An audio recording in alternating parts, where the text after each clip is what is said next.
ವಂದನೆಗಳು ಬ್ರದರ್. ಎಲ್ಲರಿಗೂ ಯೇಸುಕ್ರಿಸ್ತರ ನಾಮದಲ್ಲಿ ವಂದನೆಗಳು ಪ್ರಿಯರೇ. ಕಣ್ಮುಚ್ಚಿ ಪ್ರಾರ್ಥನೆ ಮಾಡಿಕೊಂಡು ನಾವು ಕೂಟವನ್ನು ಮುಂದುವರಿಸೋಣ. ನಮ್ಮನ್ನು ಬಹಳವಾಗಿ ಪ್ರೀತಿಸುವ ಪರಲೋಕದಲ್ಲಿರುವ ತಂದೆಯಾದ ದೇವರೇ, ನಿನ್ನ ಮಹೋನ್ನತವಾದ ನಾಮಕ್ಕೆ ಸ್ತೋತ್ರವಾಗಲಿ, ಮಹಿಮೆ ಆಗಲಿ. ಅಪ್ಪ ತಂದೆಯೇ, ವಿಶೇಷವಾಗಿ ಈ ಮುಂಜಾನೆಯ ಸಮಯಕ್ಕಾಗಿ ನಿನ್ನನ್ನು ಪ್ರಾರ್ಥಿಸುತ್ತೇನೆ, ಕೊಂಡಾಡುತ್ತೇನೆ ಕರ್ತನೆ. ಹೌದು ಸ್ವಾಮಿ, ನಿನ್ನ ಕೃಪೆಯಿಂದ ಕರ್ತನೆ ಇನ್ನೊಂದು ದಿನವನ್ನು ನೋಡುವಂತ ಸೌಭಾಗ್ಯವನ್ನು ನಮಗೆ ನೀಡಿದ್ದೀರಪ್ಪ, ಅದಕ್ಕಾಗಿ ಸ್ತೋತ್ರ. ಎಷ್ಟೋ ಜನರು ನಿದ್ದೆಯಲ್ಲಿ ಕಣ್ಮುಚ್ಚಿದವರು ಬಿಡದೆ ಹೋಗಿದ್ದಾರಪ್ಪ. ನಮ್ಮನ್ನಾದರೂ ನೀವು ಪ್ರೀತಿಸಿ ಕರುಣಿಸಿ ನಿಮ್ಮ ಕೃಪೆಯಿಂದ ಜೀವಂತರ ಪಟ್ಟಿಯಲ್ಲಿ ಉಸಿರಾಡುವಂತೆ ಇಟ್ಟಿದ್ದಕ್ಕಾಗಿ ಸ್ತೋತ್ರ ಕರ್ತನೆ. ಹೌದು ಸ್ವಾಮಿ, ಅಪ್ಪ ತಂದೆಯ ನಿನ್ನನ್ನು ಹುಡುಕಿ ಈ ಮುಂಜಾನೆಯ ಸಮಯದಲ್ಲಿ ಕೂಡಿ ಬಂದಿರುವ ಎಲ್ಲಾ ನಿನ್ನ ಮಕ್ಕಳನ್ನು ಜ್ಞಾಪಕ ಮಾಡಿಕೊಳ್ಳಿ ಕರ್ತನೆ. ಅಪ್ಪ, ಅವರ ಅವಸರಗಳು, ಅವರ ಅಗತ್ಯತೆಗಳು, ಅವರ ಆರೋಗ್ಯದ ಪರಿಸ್ಥಿತಿಗಳು ಎಲ್ಲದರ ಮೇಲೆ ನಿಮ್ಮ ಹಿಡಿತ ಇರುವಂತೆ ಸಹಾಯ ಮಾಡಿ ಕರ್ತನೆ. ಹೌದು ಸ್ವಾಮಿ, ಅಪ್ಪ ನೀನು ಇದೆಯಾ ಎಂದು ಹುಡುಕಿ ಬಂದಿರುವ ನಿನ್ನ ಮಕ್ಕಳು ಕರ್ತನೆ. ಅಪ್ಪ, ಎಲ್ಲಾ ಸಮಯದಲ್ಲೂ ನಿನ್ನೊಂದಿಗೆ ಜೀವಿಸುವಂತಹ ಮಹಾ ಅವಕಾಶವನ್ನು ಕೊಟ್ಟಿದ್ದಕ್ಕಾಗಿ ಸ್ತೋತ್ರ ಕರ್ತನೆ. ಈ ಮುಂಜಾನೆಯ ಸಮಯದಲ್ಲಿ ಕರ್ತನೆ ಅಪ್ಪ, ಎಲ್ಲರನ್ನು ನೆನಪು ಮಾಡಿಕೊಂಡು ನಿನಗೆ ಪ್ರಾರ್ಥಿಸುತ್ತೇನೆ ಕರ್ತನೆ. ಪ್ರತಿ ಒಬ್ಬರನ್ನು ಅವರಿಗೆ ಆತ್ಮಿಕವಾಗಿ ಬೇಕಾಗಿದ್ದಂತ ಆಹಾರವನ್ನು ಪ್ರತಿನಿತ್ಯವೂ ನೀವು ಒದಗಿಸಿ ಕೊಡುತ್ತಿದ್ದೀರಾ, ಅದಕ್ಕಾಗಿ ಸ್ತೋತ್ರ. ಅಪ್ಪ, ಈ ದಿನವೂ ಸಹ ನಾನು ಮಾತನಾಡುವಾಗ ನನ್ನ ಬಾಯಲ್ಲಿ ನೀವೇ ಬಾಯಾಗಿದ್ದು ಪವಿತ್ರಾತ್ಮನ ಸಹಾಯದಿಂದ ನಿನ್ನ ಮಕ್ಕಳಿಗೆ ಏನನ್ನು ತಿಳಿಸಬೇಕೆಂದು ನಿಮ್ಮ ಚಿತ್ತ ಇದೆಯೋ ಅದನ್ನು ತಿಳಿಸಲು ಸಹಾಯ ಮಾಡಿ ಕರ್ತನೆ. ಕೇಳುವಂತ ನಿಮ್ಮ ಮಕ್ಕಳಿಗೆ ಕರ್ತನೆ ಅದನ್ನು ಗ್ರಹಿಸಿಕೊಳ್ಳಲು ಬೇಕಾದ ಜ್ಞಾನ ವಿವೇಕವನ್ನು ಅಪ್ಪ ನೀವು ದಯಪಾಲಿಸಿ ಅನುಗ್ರಹಿಸಬೇಕೆಂದು ಪ್ರಾರ್ಥಿಸುತ್ತೇನೆ ಕರ್ತನೆ. ವಿಶೇಷವಾಗಿ ನಮ್ಮೆಲ್ಲರ ಆತ್ಮಿಕ ತಂದೆಯಾದ ರಾಮಣ್ಣನವರಿಗೋಸ್ಕರ ಈ ಸಮಯದಲ್ಲಿ ಪ್ರಾರ್ಥಿಸುತ್ತೇನಪ್ಪ. ಅವರನ್ನು ದೇವರ ಕೃಪೆಯಿಂದ, ನಿಮ್ಮ ಕೃಪೆಯಿಂದ ಅಪ್ಪ ಅವರನ್ನು ಚೇತರಿಸಿಕೊಳ್ಳುತ್ತಿರುವುದಕ್ಕಾಗಿ ಸ್ತೋತ್ರ ಮಾಡುತ್ತಾ, ಮತ್ತು ಅನೇಕರು ಅನಾರೋಗ್ಯದಲ್ಲಿದ್ದವರನ್ನು ನೀವು ಮುಟ್ಟಿ ಗುಣಪಡಿಸುತ್ತಿರುವುದಕ್ಕಾಗಿ ಸ್ತೋತ್ರ ಮಾಡುತ್ತಾ ಕರ್ತನೆ, ನಿಮ್ಮ ಅನುಗ್ರಹ, ನಿಮ್ಮ ಹಸ್ತ ನಮ್ಮ ಎಲ್ಲರ ಮೇಲೆ ಇರುವುದಕ್ಕಾಗಿ ವಂದಿಸುತ್ತಾ ಕರ್ತನೆ, ಈ ಚಿಕ್ಕ ಪ್ರಾರ್ಥನೆಯನ್ನು ಯೇಸು ಕ್ರಿಸ್ತರ ನಾಮದಲ್ಲಿ ಬೇಡಿ ಬಂದಿರುವೆ ನನ್ನ ತಂದೆಯೇ, ಆಮೇಲೆ. ಕೂಡಿ ಬಂದಿರುವ ಎಲ್ಲ ಆತ್ಮೀಯರಿಗೂ ಮತ್ತೊಮ್ಮೆ ಯೇಸು ಕ್ರಿಸ್ತರ ನಾಮದಲ್ಲಿ ವಂದನೆಗಳನ್ನು ಸಲ್ಲಿಸುತ್ತಾ ಇವತ್ತಿನ ವಾಕ್ಯ ಭಾಗಕ್ಕೆ ನಾವು ಹೋಗೋಣ. ವಾಕ್ಯ ಭಾಗಕ್ಕೆ ಹೋಗುವಾಗ ಇವತ್ತು ನಾನು ಮಾತನಾಡುವಂತ ವಿಷಯ ನಿಮ್ಮೆಲ್ಲರಿಗೂ ಗೊತ್ತಿರುವಂತ ವಿಷಯನೇ, ಆದ್ರೂ ಸಹ ಇನ್ನೊಮ್ಮೆ ಅದನ್ನ ಮೆಲುಕು ಹಾಕುವುದಕ್ಕೋಸ್ಕರವಾಗಿ ನಾನು ಮಾತನಾಡ್ತಾ ಇದ್ದೇನೆ. ಮುಖ್ಯವಾಗಿ ಇವತ್ತಿನ ವಾಕ್ಯ ಅಂಶ ಬಂದ್ಬಿಟ್ಟು ಪವಿತ್ರಾತ್ಮನ ಮುಸುಕಿನಲ್ಲಿ ಭ್ರಷ್ಟಾತ್ಮ. ಪವಿತ್ರಾತ್ಮನ ಮುಸುಕಿನಲ್ಲಿ ಭ್ರಷ್ಟಾತ್ಮ. ಯಾಕೆ ಈ ಟಾಪಿಕ್ ಅನ್ನು ಯಾಕೆ ಎತ್ತಬೇಕು ಅಂದ್ರೆ, ಇವತ್ತು ನಮಗೆ ಗೊತ್ತಿದೆ ತಂದೆಯಾದ ದೇವರನ್ನು ಪ್ರತಿಯೊಬ್ಬರು ತಂದೆಯಾದ ದೇವರ ಬಗ್ಗೆ, ಯೇಸುಕ್ರಿಸ್ತರ ಬಗ್ಗೆ ನಾವು ಹೆಚ್ಚಿನ ಅವಗಾಹನೆ ಇದೆ ನಮಗೆಲ್ಲ. ಅಂದ್ರೆ ಸ್ವಲ್ಪ ಮಟ್ಟಿಗಾದರೂ ತಂದೆಯಾದ ದೇವರು ಯಾರು ಅಂತೇಳಿ ನಾವು ತಿಳ್ಕೊಳ್ತಾ ಇದ್ದೀವಿ. ಅಂದ್ರೆ ಹೊರಗಡೆ ಪ್ರಪಂಚದಲ್ಲಿ ಇರಬಹುದು, ನಮ್ಮ ಕ್ರೈಸ್ತರಾಗಿರ್ಬಹುದು, ಯೇಸುಕ್ರಿಸ್ತರನ್ನು ತಂದೆಯಾದ ದೇವರ ಬಗ್ಗೆ ನಮಗೆ ಅಲ್ಪ ಸ್ವಲ್ಪವಾಗಿ ನಾವು ತಿಳ್ಕೊಂತ ಇದ್ದೀವಿ, ಇನ್ನು ಹಿಡಿತಾ ಇದ್ದೀವಿ. ಆದ್ರೆ ಪವಿತ್ರಾತ್ಮನ ಬಗ್ಗೆ ನಮ್ಮ ಎಚ್ಚರಿಕೆ ತಪ್ತಾ ಇದ್ದೀವಿ ಅಂತ ಹೇಳ್ಬಹುದು. ಯಾಕಂತ ಹೇಳಿದ್ರೆ ಇವತ್ತಿನ ಕಾಲದಲ್ಲೂ ನಾವು ಸಭೆನ ಸ್ಟಾರ್ಟ್ ಮಾಡಿದಾಗ, ಅಂದ್ರೆ ನಾನು ಯಾವ ಡೆನಮಿನೇಷನ್ ಬಗ್ಗೆ ಮಾತಾಡ್ತಾ ಇಲ್ಲ, ಅನೇಕ ಸಭೆಗಳಲ್ಲಿ ನಾವೇನ್ ಮಾಡ್ತೀವಿ, ಫಸ್ಟ್ ಹಾಡು ಹೇಳುವಂಗ ಆರಾಧನೆ ಮಾಡುವಂತ ಸಮಯದಲ್ಲೇ ಪವಿತ್ರಾತ್ಮ ಇಳಿ ಇಳಿ ಅಂತ ಕಂಡು ಗರ್ಜಿಸೋದು, ಕೂಗೋದು, ಕಿರ್ಚೋದು, ಜೋರಾಗಿ ಡ್ರಮ್ ಬಾರಿಸೋದು, ಇವೆಲ್ಲ ನಾವು ನೋಡ್ತಾ ಇರುವಂತ ಸಂಗತಿಗಳು. ಪವಿತ್ರಾತ್ಮ ಅವಾಗ ಇಳಿತಾ ಇದ್ದಾರಾ? ನಿಜವಾಗೂ ಪವಿತ್ರಾತ್ಮನ ಬಗ್ಗೆ ನಮಗೆ ಅವಗಾಹನೆ ಇದೆಯಾ? ಯಾಕಂದ್ರೆ ಬೈಬಲ್ ದೇವರು ನಮಗೆ ಬರ್ಸ್ಕೊಟ್ಟಿದ್ದಾರೆ, ಆ ಸತ್ಯವನ್ನು ನಮಗೆ ತಿಳಿದಿರ್ಬೇಕಲ್ವಾ? ನಾವೇನಾದ್ರೂ ಈ ಪಾಠ ಮಾಡೋ ಉದ್ದೇಶ, ಈ ನಮ್ಮ ಗ್ರೂಪಿನಲ್ಲಿರುವವರು, ನಾವು ನಮ್ಮ ಸಹೋದರರು ನಾವೇನಾದ್ರೂ ತಪ್ಪಾಗಿ ಆಲೋಚನೆ ಮಾಡಿದ್ರೆ ಅದನ್ನ ನಾವು ಸರಿಪಡಿಸ್ಕೊಳಕ್ಕೋಸ್ಕರ ಈ ಪಾಠ ಮಾಡ್ತಾ ಇದ್ದೀನಿ, ವಿನಃ ಇನ್ನೇನಕ್ಕೂ ಅಲ್ಲ. ಹಾಗಾಗಿ ಮೊದಲನೇದಾಗಿ ನಾವು ಎಲ್ಲರಿಗೂ ಗೊತ್ತಿರುವ ವಿಷಯ ಆದ್ರೂ ಮತ್ತೊಮ್ಮೆ ಮೆಲುಕು ಹಾಕೋಣ. ಯಾಕಂದ್ರೆ ನಾವು ಮರ್ತೋಗಿರ್ತೀವಿ, ಎಷ್ಟೋ ವಿಷಯಗಳನ್ನು ನಾವು ಮರ್ತೋಗಿರ್ತೀವಿ.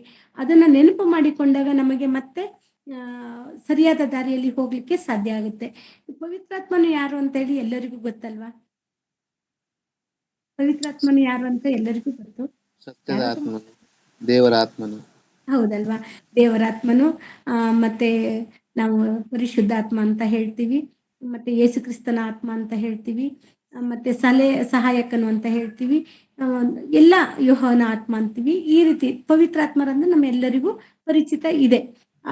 ಆದ್ರೆ ಅದೇ ರೀತಿಯಾಗಿ ಪವಿತ್ರಾತ್ಮರು ಇವತ್ತು ನಿನ್ನೆ ಬಂದವರಾ? ಅಲ್ಲ ಅಲ್ವಾ? ಆದಿಯಿಂದಲೂ ಇದ್ದಂತರು. ಯೇಸು ಕ್ರಿಸ್ತರಾಗಿರ್ಬೋದು, ಪವಿತ್ರಾತ್ಮರಾಗಿರ್ಬೋದು, ಆದಿಯಿಂದಲೂ ಇದ್ದಂತರು. ನಮಗೆಲ್ಲ ಗೊತ್ತಿರುವಂತದ್ದು ಆದಿಕಾಂಡ 1ನೇ ಅಧ್ಯಾಯದಲ್ಲಿ 2ನೇ ವಾಕ್ಯದಲ್ಲೇ ನಾವು ಒಂದ್ಸಲಿ ಅದನ್ನ ತೆಗೆದ್ಬಿಟ್ಟು ನೋಡ್ಬಿಟ್ಟು ಮುಂದರ್ಸೋಣ. ಯಾಕಂದ್ರೆ ಪವಿತ್ರಾತ್ಮರ ಹುಟ್ಟು ಇವತ್ತು ನಿನ್ನೆದಲ್ಲ. ಯಾಕಂತ ಹೇಳಿದ್ರೆ 2000 ಇಸ್ವಿಯಲ್ಲಿ ಪವಿತ್ರಾತ್ಮರು ಬಂದ್ರು ಅನ್ನೋಕ್ಕಿಂತ ಪವಿತ್ರಾತ್ಮ ಮುಂಚೆಯಿಂದ ಆದಿಯಿಂದಲೂ ಇದ್ದವರು. ಅದನ್ನ ಒಂದ್ಸಲಿ ತಿಳ್ಕೊಳಕ್ಕೋಸ್ಕರ ನಾವು ಆದಿಕಾಂಡ 1ನೇ ಅಧ್ಯಾಯ 2ನೇ ವಾಕ್ಯವನ್ನು ಒಮ್ಮೆ ಓದಿ. ಭೂಮಿಯು ಕ್ರಮವಿಲ್ಲದೆಯೂ ಬರಿದಾಗಿಯೂ ಇತ್ತು, ಆದಿಸಾಗರದ ಮೇಲೆ ಕತ್ತಲಿತ್ತು, ದೇವರಾತ್ಮವು ಜಲಸಮೂಹಗಳ ಮೇಲೆ ಚಲಿಸುತ್ತಿತ್ತು. ಸಾಕು ಸಿಸ್ಟರ್. ಇಲ್ಲಿ ನಮಗೆ ಸ್ಪಷ್ಟವಾಗಿ ಗೊತ್ತು, ಆದಿಸಾಗರದ ಮೇಲೆ ದೇವರಾತ್ಮವು ಜಲಸಮೂಹಗಳ ಮೇಲೆ ದೇವರಾತ್ಮವು ಚಲಿಸುತ್ತಿತ್ತು. ಆದಿಯಲ್ಲಿ ಅಂದ್ರೆ ಇಲ್ಲಿ ಭೂಮಿಯು ಕ್ರಮವಿಲ್ಲದೆಯೂ ಬರಿದಾಗಿಯೂ ಇತ್ತು, ಆದಿಸಾಗರದ ಮೇಲೆ ಕತ್ತಲಿತ್ತು, ದೇವರಾತ್ಮನು ಜಲಸಮೂಹಗಳ ಮೇಲೆ ಚಲಿಸುತ್ತಿತ್ತು. ಅಂದ್ರೆ ಆದಿಯಿಂದಲೇ ದೇವರಾತ್ಮನು ಇದ್ದನು ಅನ್ನೋದು ನಮಗೆ ಸಂಪೂರ್ಣವಾಗಿ ತಿಳಿತದೆ. ಹಾಗಾದ್ರೆ ನಮಗೆ ಗೊತ್ತು, ಯೇಸುಕ್ರಿಸ್ತರ ಜನನ ಆಗಿರ್ಬೋದು, ಪವಿತ್ರಾತ್ಮನ ಜನನ ಆಗಿರ್ಬೋದು, ಆದಿಯಿಂದಲೂ ಇದ್ದಿದ್ದು. ಇದು ಮಾತ್ರ ನಮಗೆ ಸ್ಥಿರವಾಗಿ ನೆನಪಿದ್ರೆ ಸಾಕು. ಕೊನೆಯವರೆಗೂ ಇದನ್ನ ನಾವು ನೆನ್ಪಿಟ್ಕೊಬೇಕು. ಅದೇ ರೀತಿಯಾಗಿ ಯೋಹಾನ ಬರೆದ ಸುವಾರ್ತೆ 16ನೇ ಅಧ್ಯಾಯ 12ರಿಂದ 14ನೇ ವಚನದವರೆಗೆ ಒಮ್ಮೆ ಓದೋಣ. ಯೋಹಾನ ಬರೆದ ಸುವಾರ್ತೆ 16ನೇ ಅಧ್ಯಾಯ 12ರಿಂದ 14. ನಾನು ನಿಮಗೆ ಹೇಳಬೇಕಾದದ್ದು ಇನ್ನೂ ಬಹಳ ಉಂಟು, ಆದರೆ ಸದ್ಯಕ್ಕೆ ಅದನ್ನು ಹೊರಲಾದಿರಿ. ಸತ್ಯದ ಆತ್ಮನು ಬಂದಾಗ ಆತನು ನಿಮ್ಮನ್ನು ನಡೆಸಿಕೊಂಡು ಹೋಗಿ ಸಕಲ ವಿಷಯದಲ್ಲಿಯೂ ಸತ್ಯಕ್ಕೆ ಸೇರಿಸುವನು. ಆತನು ತನ್ನಷ್ಟಕ್ಕೆ ತಾನೇ ಮಾತಾಡದೆ ಕೇಳಿದ ಮಾತುಗಳನ್ನೇ ಆಡುವನು ಮತ್ತು ಮುಂದಾಗುವ ಸಂಗತಿಗಳನ್ನು ನಿಮಗೆ ತಿಳಿಸುವನು. ಆತನು ನನ್ನದರೊಳಗಿಂದ ತೆಗೆದುಕೊಂಡು ನಿಮಗೆ ತಿಳಿಸುತ್ತಾ ನನ್ನನ್ನು ಮಹಿಮೆಪಡಿಸುವನು. ಇಲ್ಲಿ ನಮಗೆ ಸ್ಪಷ್ಟವಾಗಿ ಗೊತ್ತಾಗುತ್ತೆ. ನಾವು ಹಳೆ ಒಡಂಬಡಿಕೆಯಲ್ಲಿ ನೋಡಿದ್ವಿ, 1ನೇ ಅಧ್ಯಾಯದಲ್ಲೇ ನಾವು ನೋಡಿದೀವಿ, ಅವಾಗನು ಪವಿತ್ರಾತ್ಮರು ಇದ್ರು. ಅದೇ ರೀತಿಯಾಗಿ ಹಳೆ ಒಡಂಬಡಿಕೆಯಲ್ಲಿ ನಮಗೆ ಸ್ಪಷ್ಟವಾಗಿ ಹೇಳ್ಬೇಕಂದ್ರೆ, ಹಳೆ ಒಡಂಬಡಿಕೆಯ ಕಾಲದಲ್ಲಿ ಆಗಾಗ ಪವಿತ್ರಾತ್ಮರು ಬಂದು ಭಕ್ತರ ಮೇಲೆ ಬಂದು ಹೋಗ್ತಾ ಇದ್ದ ವಿಷಯ ನಮಗೆ ಚೆನ್ನಾಗಿ ಗೊತ್ತಿದೆ. ಅವರು ಸ್ಥಿರವಾಗಿ ಭೂಮಿ ಮೇಲೆ ಇರ್ಲಿಲ್ಲ, ಬರ್ತಿದ್ರು ಹೋಗ್ತಿದ್ರು, ಭೂಮಿ ಮೇಲೆ ಬರ್ತಿದ್ರು ಹೋಗ್ತಿದ್ರು ಅನ್ನೋದು ನಮಗೆ ಗೊತ್ತಿದೆ. ಆದ್ರೆ ಹೊಸ ಒಡಂಬಡಿಕೆ ಕಾಲದಲ್ಲಿ ಈಗ ನಾವು ಇಲ್ಲಿ ನೋಡಿದೀವಿ ನೋಡಿ, ಯೋಹಾನ ಸುವಾರ್ತೆ 16ನೇ ಅಧ್ಯಾಯದಲ್ಲಿ ನಾವು 12ನೇ ವಾಕ್ಯದಿಂದ ಓದ್ತಾ ಇದ್ರೆ, ಸತ್ಯದ ಆತ್ಮನು ಬರ್ತಾನೆ ಅಂತ ಹೇಳ್ಕೊಂಡು ಯಾರು ಹೇಳಿದ್ರು? ಕಳ್ಸಿಕೊಡ್ತೀನಿ ಅಂತ ಯೇಸು ಸ್ವಾಮಿ ಹೇಳೋದ್ರು. ಯೇಸು ಸ್ವಾಮಿ ಹೇಳಿ ಅವರು ಮರಣ ಹೊಂದಿ ಪುನರುತ್ಥಾನ ಹೊಂದಿ ಮತ್ತೆ ತಂದೆಯ ಬಳಿ ಹೋದ್ರ ಮೇಲೆ ನಾನು ನಿಮ್ಮನ್ನ ಅನಾಥವಾಗಿ ಬಿಡುವುದಿಲ್ಲ. ಯೋಹಾನ 14:1 ನೋಡ್ತೀವಿ. ಅವರು ನಾನು ಕಳ್ಸಿಕೊಡ್ತೀನಿ ಅಂತೇಳಿ ವಾಗ್ದಾನ ಕೊಡ್ತಾರಲ್ವಾ, ಯಾರನ್ನ? ಪವಿತ್ರಾತ್ಮನ ಕಳ್ಸಿಕೊಡ್ತೀನಿ ಅಂತಾನು ಹೇಳಿರ್ತಾರೆ. ಅದೇ ರೀತಿಯ ಸತ್ಯ ಆತ್ಮವನ್ನು ನಮಗೆ ಕಳ್ಸಿಕೊಟ್ಟಿರೋದನ್ನು ನಾವು ನೋಡ್ತೀವಿ. ಸತ್ಯದ ಆತ್ಮ ಭೂಮಿಯಲ್ಲಿ ಸ್ಥಿರವಾಗಿ, ಅಂದ್ರೆ ಈ ಭೂಮಿ ಇರುವವರೆಗೂ, ಅಂದ್ರೆ ಯೇಸು ಸ್ವಾಮಿ 2ನೇ ಸಾರಿ ಬರೋಣದವರೆಗೂ ಭೂಮಿಯಲ್ಲಿ ಸ್ಥಿರವಾಗಿ ಇರ್ಲಿಕ್ಕೋಸ್ಕರವಾಗಿ ಅವರು 1ನೇ ಶತಮಾನದಲ್ಲಿ ಬಂದಿದ್ದಾರೆ. ಅಂದ್ರೆ 2000 ವರ್ಷದ ಹಿಂದೆ ಭೂಮಿಯಲ್ಲಿ ಬಂದಿದ್ದಾರೆ. ಇದು ನಮಗೆ ಯೇಸು ಸ್ವಾಮಿ ಸ್ಪಷ್ಟವಾಗಿ ಹೇಳಿದ್ದಾರೆ. ಅವ್ರು ಹೇಳ್ಬೇಕಾಗಿದ್ದ ವಿಷಯ ಇನ್ನೂ ತುಂಬಾ ಇದೆ, ನಾನು ಈಗ ಹೇಳಿದ್ರೆ ನೀವು ತಿಳ್ಕೊಳಕ್ ಆಗಲ್ಲ. ಆದ್ರೆ ಸತ್ಯದ ಆತ್ಮ ಬಂದಾಗ ಸಕಲ ವಿಷಯದಲ್ಲಿಯೂ ನಿಮ್ಮನ್ನ ಸನ್ಮಾರ್ಗದಲ್ಲಿ ನಡೆಸಿ, ಸತ್ಯದ ಮಾರ್ಗದಲ್ಲಿ ನಡೆಸ್ಲಿಕ್ಕೆ, ನಿಮ್ಮನ್ನ ದಾರಿ ದೀಪವಾಗಿ ನಡೆಸ್ಲಿಕ್ಕೆ ನಾನು ನಿಮಗೆ ಸತ್ಯದ ಆತ್ಮವನ್ನು ಕಳಿಸ್ತೀನಿ ಅಂತ ಹೇಳಿದ್ದಾರೆ. ಆ ಸತ್ಯದ ಆತ್ಮ ಯಾರು? ಪರಿಶುದ್ಧ ಆತ್ಮರು, ಅವರೇ ಪವಿತ್ರಾತ್ಮರು. ಓಕೆ, ಹಾಗಾದ್ರೆ ಅವ್ರು ಬಂದಿದ್ದಾರಾ? ಯಾವಾಗ ಬಂದ್ರು ಅನ್ನೋದು ನಮಗೆ ಗೊತ್ತಿದ್ರು ಇನ್ನೊಮ್ಮೆ ಆ ವಾಕ್ಯವನ್ನು ಕ್ಲಾರಿಟಿ ತಗೊಂಡೋಣ. ಅಪೊಸ್ತಲ ಕೃತ್ಯಗಳು 1ನೇ ಅಧ್ಯಾಯ 4ನೇ ವಾಕ್ಯವನ್ನು ತೆಗೆದು ನೋಡ್ರಿ. ಅಪೊಸ್ತಲ ಕೃತ್ಯಗಳು 1ನೇ ಅಧ್ಯಾಯ 4ನೇ ವಾಕ್ಯ. ಹೀಗಿರಲಾಗಿ ಆತನು ಅವರೊಂದಿಗೆ ಕೂಡಿದಾಗೆ ಅವರಿಗೆ, ಯೋಹಾನನಂತೂ ನೀರಿನಲ್ಲಿ ದೀಕ್ಷಾ ಸ್ನಾನ ಮಾಡಿಸಿದನು, ನಿಮಗಾದರೂ ಇನ್ನು ಸ್ವಲ್ಪ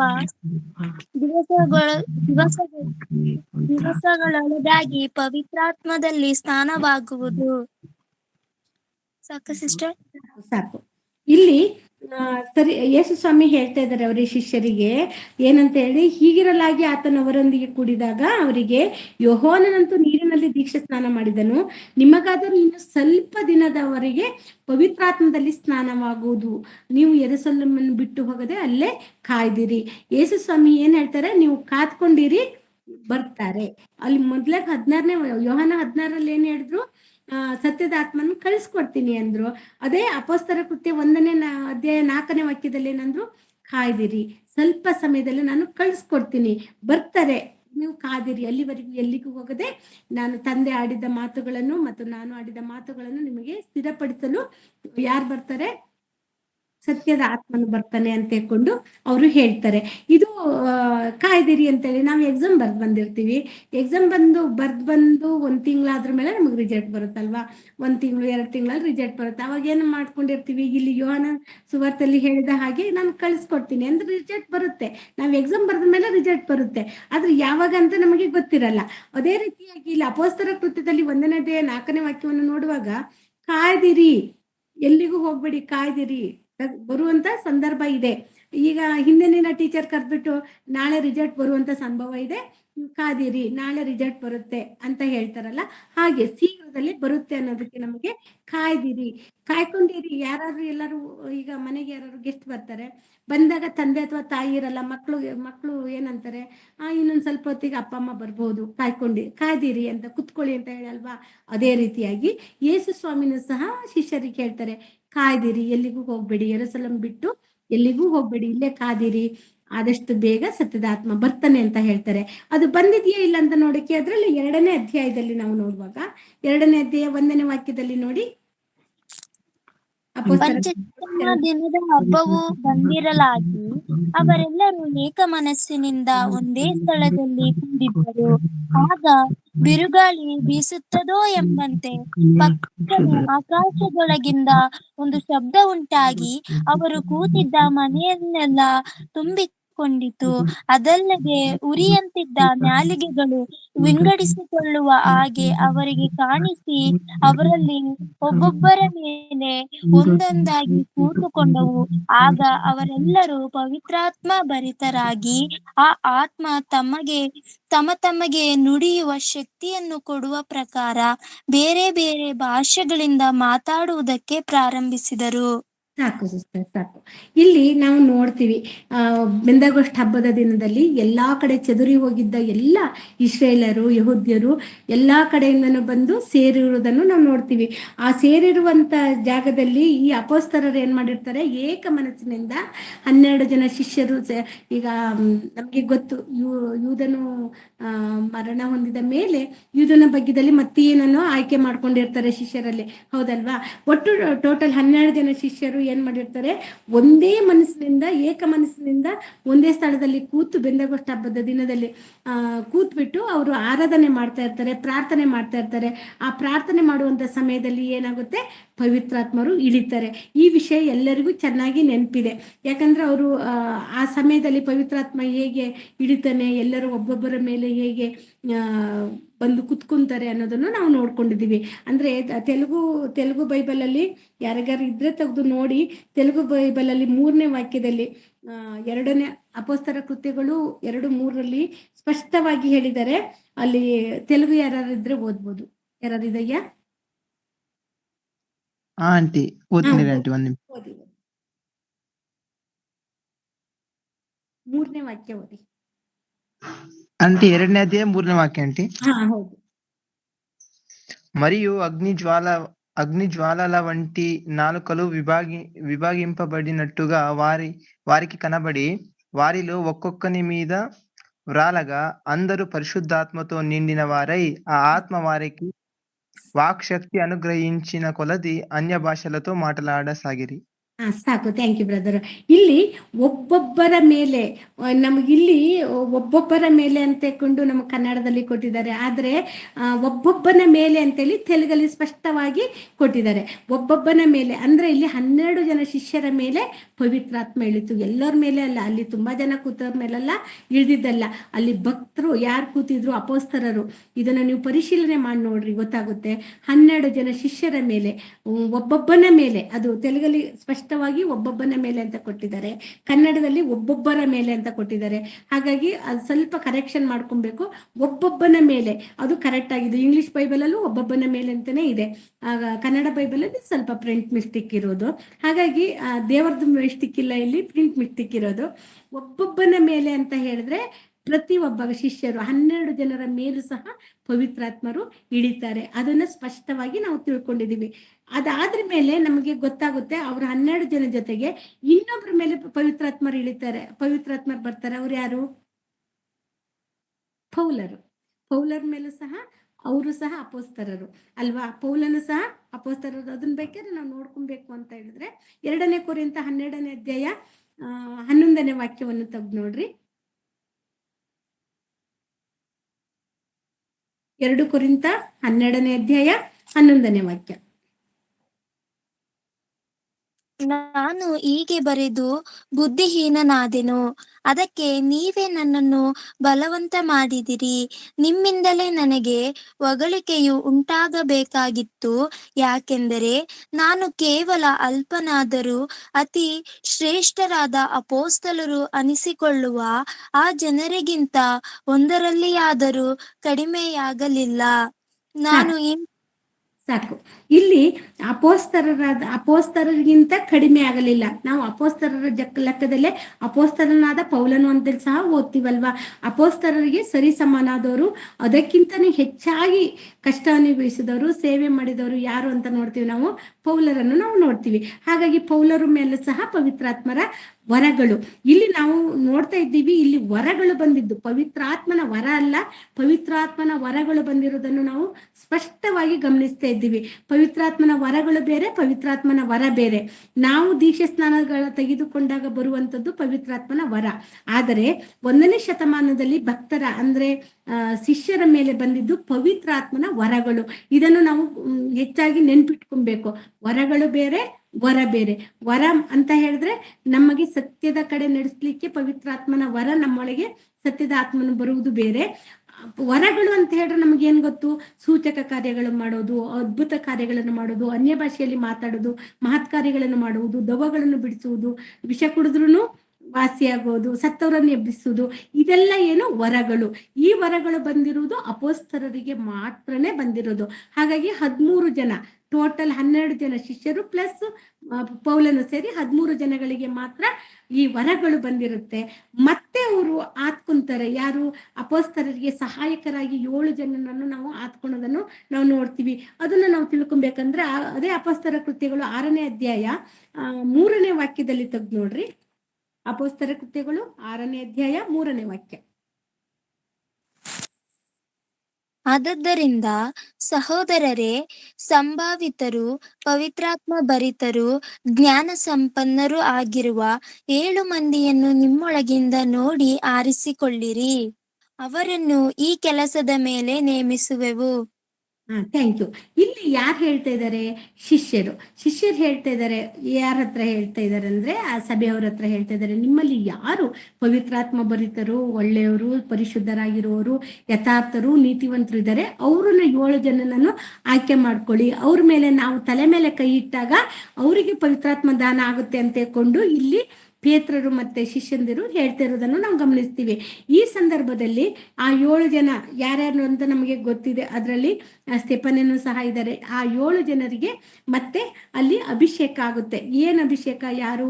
ಪೇತ್ರರು ಕೈ ಇಟ್ಟು ತಲೆ ಮೇಲೆ, ಅದು ಅಪೋಸ್ತರರು ಕೈ ಇಟ್ಟು ತಲೆ ಮೇಲೆ ಕೈ ಇಟ್ಟು ಪ್ರಾರ್ಥನೆ ಮಾಡಿದಾಗ, ಅಭಿಷೇಕ ಮಾಡಿದಾಗ ಅವರು 7 ಜನರನ್ನು ಸಹ ಸೇವೆಗಾಗಿ, ಅಂದ್ರೆ ಈ ಅಪೋಸ್ತರರಿಗೆ ಬಿಜಿ ಇರುವುದರಿಂದ, ಅಪೋಸ್ತರರು ಯಾವಾಗಲೂ ವಾಕ್ಯ ಸಂದೇಶವನ್ನು ಕೊಡ್ಲಿಕ್ಕೆ ಹೋಗುವುದರಿಂದ, ಸಭೆಯನ್ನು ನೋಡಿಕೊಳ್ಳಿಕ್ಕೆ ಹಿರಿಯರು ಬಂದವರು, ವಿಧೇಯರು ಇವ್ರನ್ನೆಲ್ಲ ಗಮನಿಸ್ಲಿಲ್ಲ ಅಂತ ಹೇಳಿ ಅಲ್ಲಿ ದೂರು ಬರ್ತಾ ಇತ್ತು. ಈ ದೂರು ಬರುವಂತ ಸಂದರ್ಭದಲ್ಲಿ ಅದಕ್ಕೋಸ್ಕರ ಏನ್ ಮಾಡ್ತಾ ಇದ್ರು? ಸಹಾಯಕ್ಕಾಗಿ 7 ಜನ ಬೇಕು.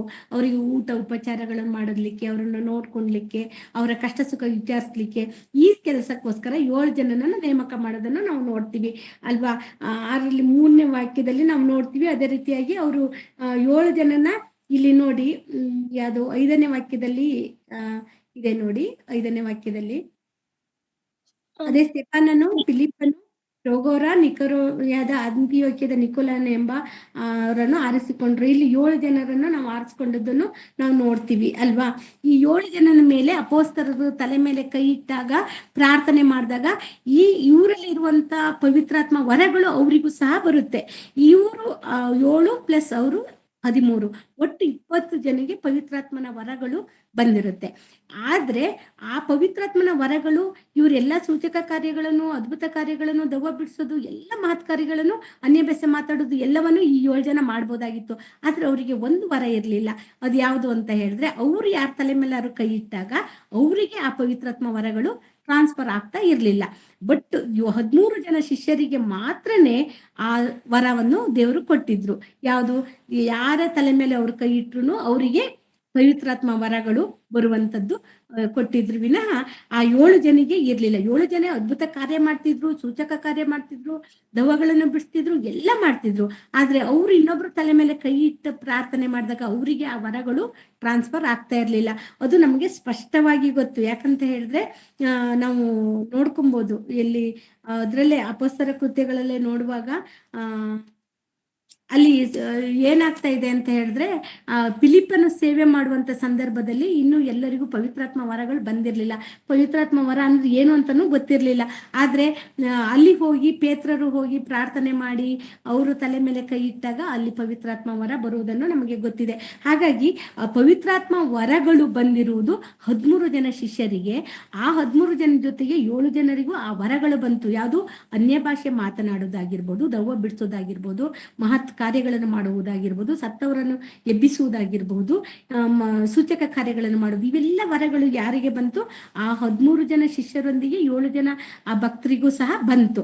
ಆದ್ರೆ ಆ 13 ಜನಿಗೆ ಮಾತ್ರನೇ ಇನ್ನೊಬ್ರು ತಲೆ ಮೇಲೆ ಕೈ ಇಟ್ಟಾಗ ಆ ವರಗಳು ಟ್ರಾನ್ಸ್ಫರ್ ಆಗ್ತಾ ಇತ್ತೆ ವಿನಃ ಆ 7 ಜನರು ಯಾರ ತಲೆ ಮೇಲೆ ಕೈ ಇಟ್ಟಾಗ ಅವರಿಗೆ ಆ ವರಗಳು ಟ್ರಾನ್ಸ್ಫರ್ ಆಗ್ತಾ ಇರ್ಲಿಲ್ಲ.